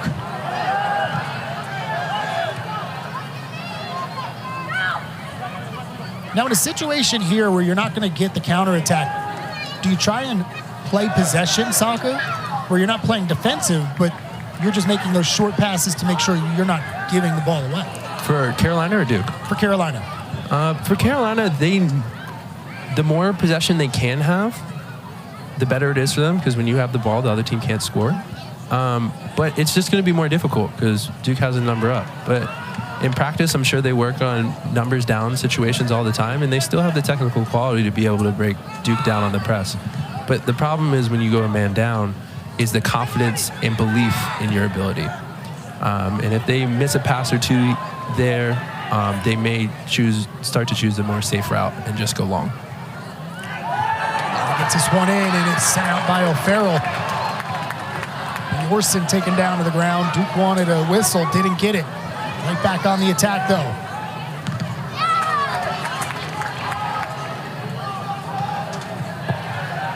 Daly going to shield this out of bounds to keep possession for the Blue Devils. But the problem with going long is you're down an extra forward. So one guy that would originally be chasing it down isn't there. And so you're just going to consistently concede barrages of attacks, which is why I think possession in this scenario is a better strategy. But progressive possession, you want to just keep it in your own half. Not going to be a throw-in, a free kick for Duke, which will allow them a set piece here.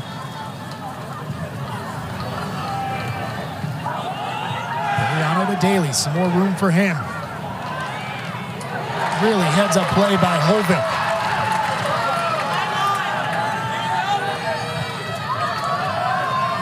Cotto, far side of the field. He's got a player making a run down the middle of the field. That's Kutch. The junior out of Birmingham had the first touch get away from him. Eventually it's sent out of bounds by Duke.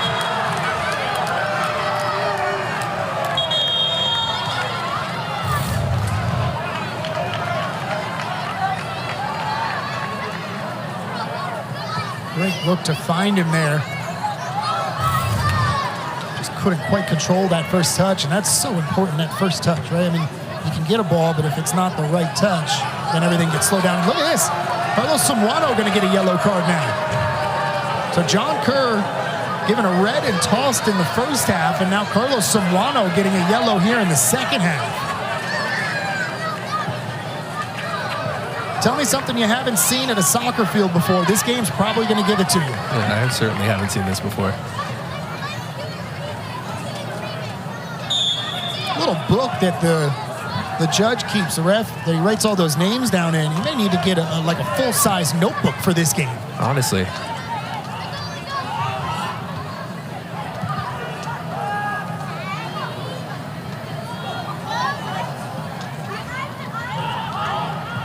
Still have a trio of subs. Looks like they're attackers waiting to come back into the game.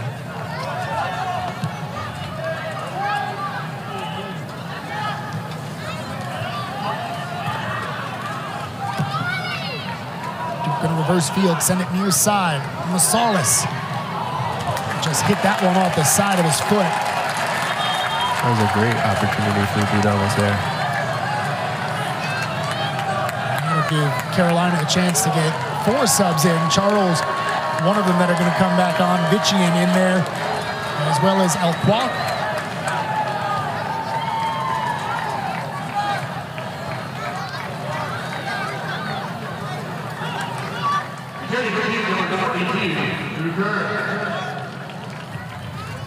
Returning for Carolina, number 8, James Charles. 9, number 28, Kevin Goalkeeper, and number 34, Ahmad Al-Kwak.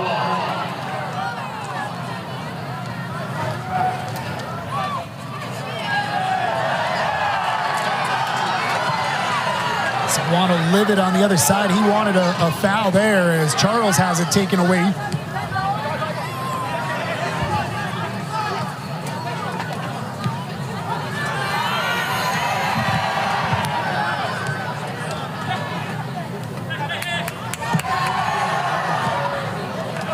Duke showing some good patience here, not forcing the ball into that 18.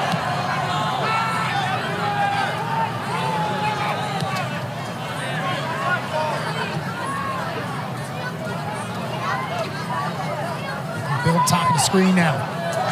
Good defense from Williams as the midfielder is able to stand his ground and take it away. And then he's going to be fouled from behind.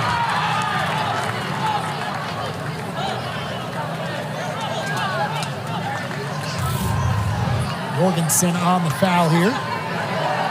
A smart play from the Tar Heel captain.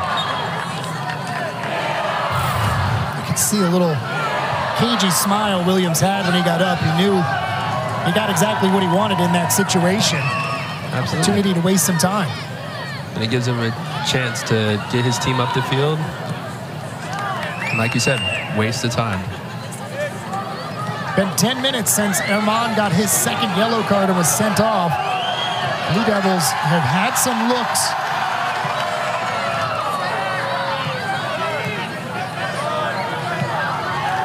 Duke actually out shooting North Carolina now, 8-7 in the match.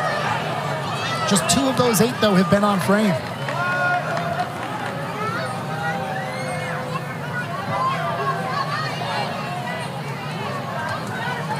Kerr working top of the screen, has it knocked away, and it'll be a corner kick. Good hustle there from Kevin Gorbell, the freshman out of Boca Raton, Florida, but couldn't keep it from going out of bounds. 6th corner for the Blue Devils.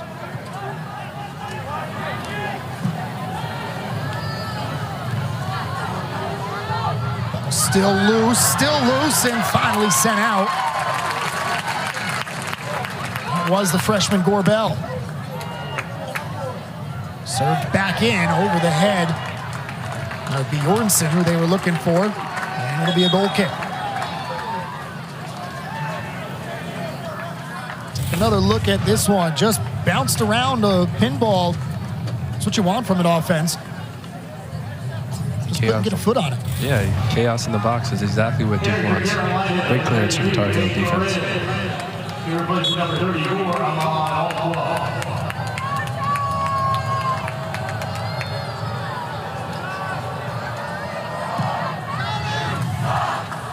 Another freshman on for Carlos Samuano, Tate Lorenz. Winston-Salem. He replaces Ahmed Al-Kwa.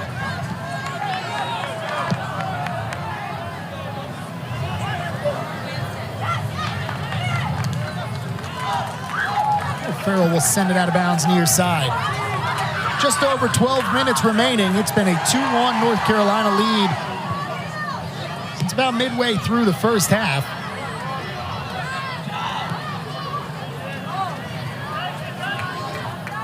Total of 31 fouls that have been called in this. 18 on Carolina, 13 on the Blue Devils.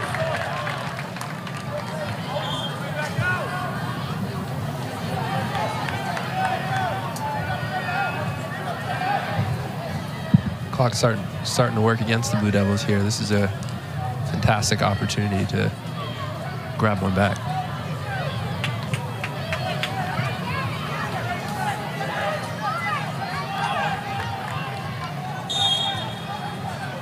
Mariano and Kerr both there. Kerr plays it in. And out of bounds, looking for that back post run.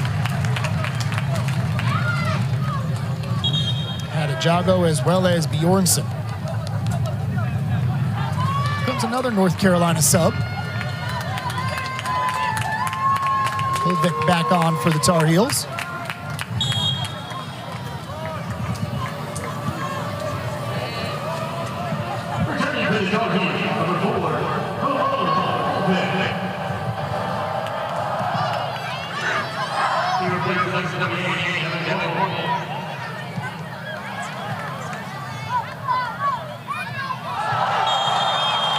Freshman leapfrogging Daly there at midfield. Lawrence goes to the ground, foul called against Daly, and he's looking saying, what did I do? The problem is Daly didn't do anything. You got to go up and challenge for the ball. It's so dangerous for the guy that goes to jump if the defender doesn't jump with him.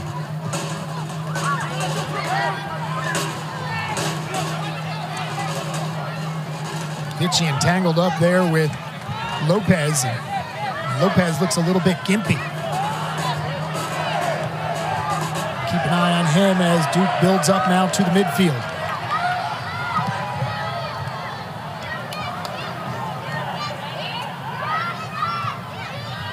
Daly working on the freshman, plays it back.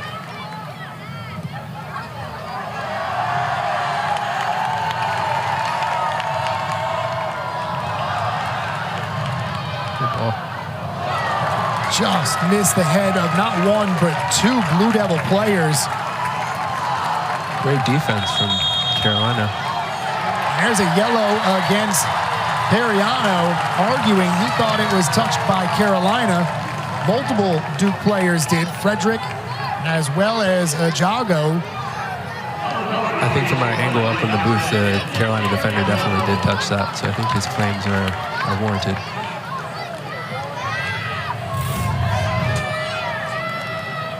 See if we can check it out here. 19, yeah.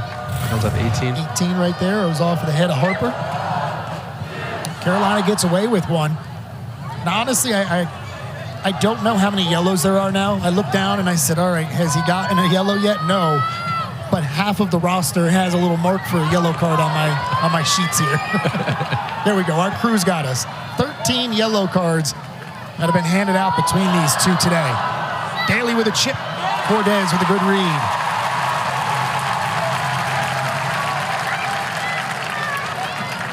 Under 9 minutes to go.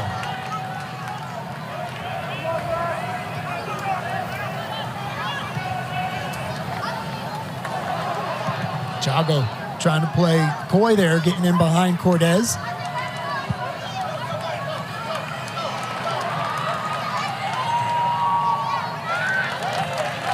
Plays that off of the Blue Devil player. Throw in for the Tar Heels.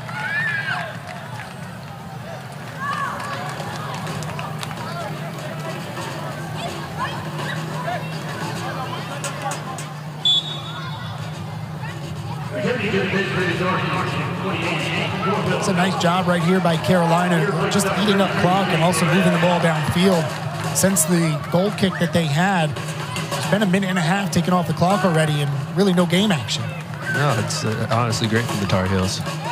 They've been able to kill the emotion and relieve some of the pressure that they've been facing over the last 15 minutes. Yeah, especially I imagine when that card happens. Like you said, when a goal gets scored, you got that 5-minute flurry you need to withstand. I imagine it's the same for when that card comes out and you're now down a player. Yeah, absolutely. Building here, top of the 18. Jorgensen, left-footed shot, well out of bounds. And another goal kick for the Tar Heels. The longer the game goes, being a down without giving up a goal, you know, it gives you that belief that, hey, just because we're a man down doesn't mean we can't still play the soccer we want to.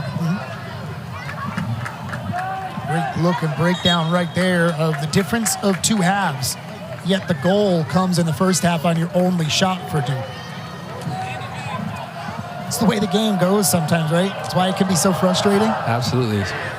Soccer is not a fair game sometimes. Charles with the tackle. Literally have to hold my thoughts for a half a second every time just to see where that ref is going. Charles already with a yellow card in this one.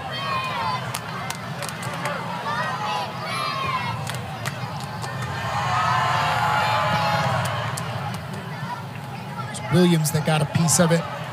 And that is going to be a throw-in just to the right side of that flag. There's 6.5 to go. Williams again heads it out. Mariano left-footed shot. Zinhart was in the way to block it.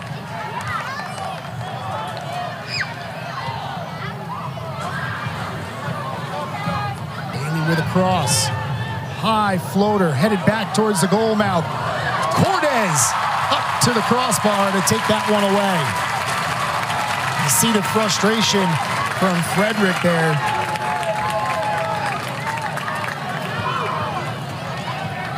Had a good look, put this one in a pretty good spot too. Yeah, when the ball's coming from a high position like that, it's really hard to generate power, and he did the best he could with that opportunity.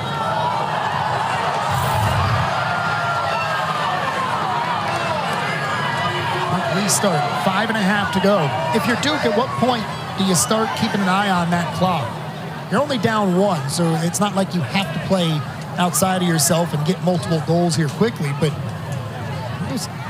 those numbers keep ticking down. When does it get in your mind? I would say around the 10-minute mark, it starts to get in your mind. Okay, we're working against the clock here, and every second counts. You start taking your free kicks, your corners, your throw-ins a little bit quicker. And I think when you get to the 5-minute mark, you have to really, really start taking some risk on the ball. Whether you give it away or not, doesn't really matter. All you got to focus on is trying to create opportunities for the team to score. Foot race here. Just getting to it. There's Lopez. He's back down again.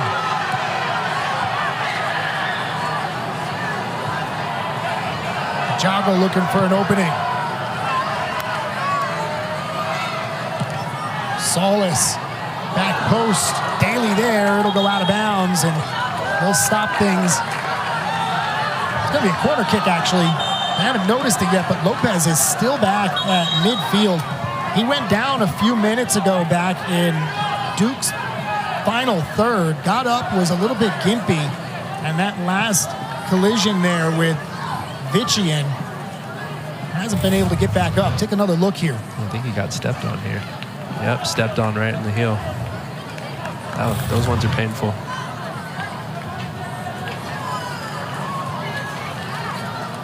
It's glad to see him back up and walk here. In a game like this, you're just going to have to tough through it. Actually helps Duke out a little bit because the clock got stopped. They don't have that urgency. They can actually take their time and set up for this corner kick. 7th of the game for the Blue Devils. Played in with the left foot right into the hands of Cortez. It's got to be further away from the goal, right? That'll get it all the way to the back post. Absolutely, and if they're going to serve it in that close to the keeper, then there needs to be Blue Devils around him that prevent him from catching the ball so freely.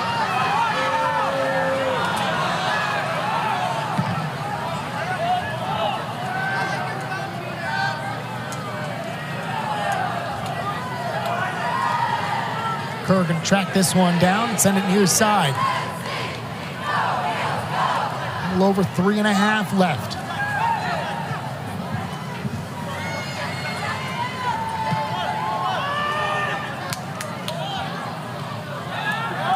Nice tackle. Charles takes it the other way. He's got Vician with him. Plays it left for Gorbel. Lopez, you can still see, bothered by where he got stepped on, made the slide tackle and immediately came up grabbing at his leg. Gutsy play, though, from the captain.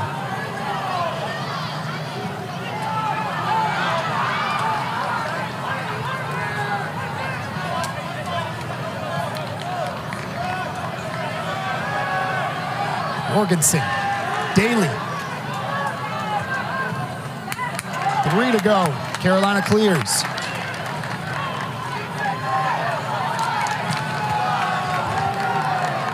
Can see the formation for the Tar Heels. Vician, the only one forward. Charles will come out and challenge now, but everybody else back in the 18.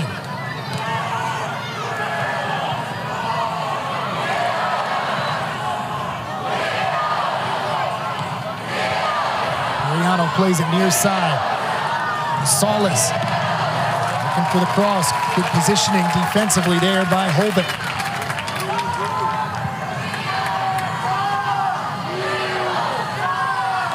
Short throw in for Bjornsson.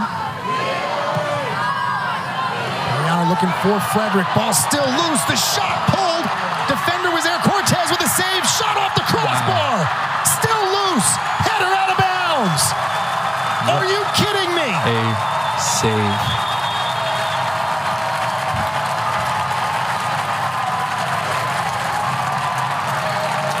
Started the year as the third-string goalkeeper. Gets the start tonight and just saved the game for Carolina, not once, but twice, and then was helped out by the crossbar.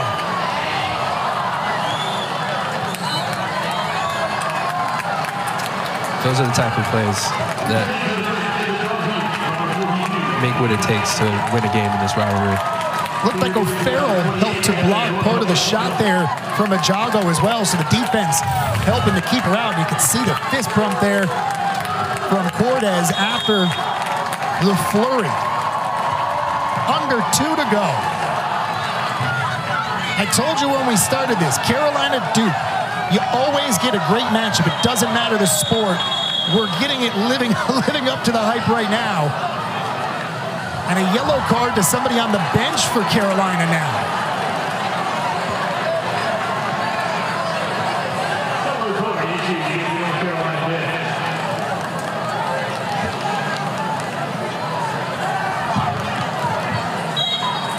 Saw them talk to the coaches earlier about staying within that box on the side, and it looks like maybe that's what the call is there. I've got to imagine if a player on the bench gets involved, that's a red card, not a yellow. Anyway, back to action, under 2. Another ball loose. Heriano to the left foot. Rosales crosses it. Williams there for the heels. Butch, the junior, plays it out of bounds for a throw-in.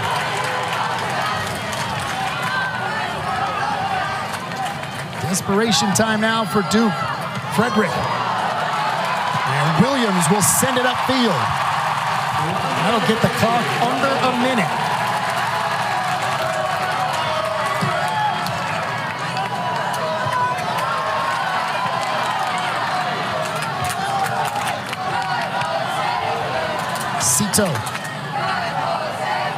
Acito to the right foot. To the head of Bjorsen.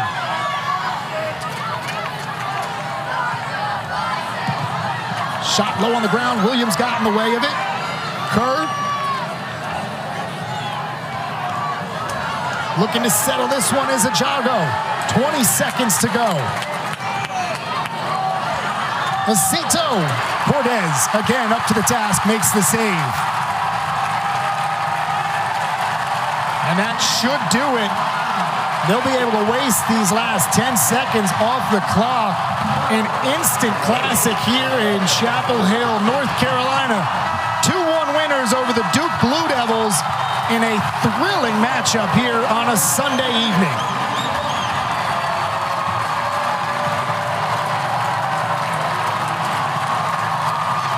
Look at the love the keeper's getting from his teammates. Rightfully so. And how fitting after the look you could see on his face giving up that first goal on the turnover. Ajago beats him to not only have his teammates pick him up with the 2 goals, but then make the saves that he does.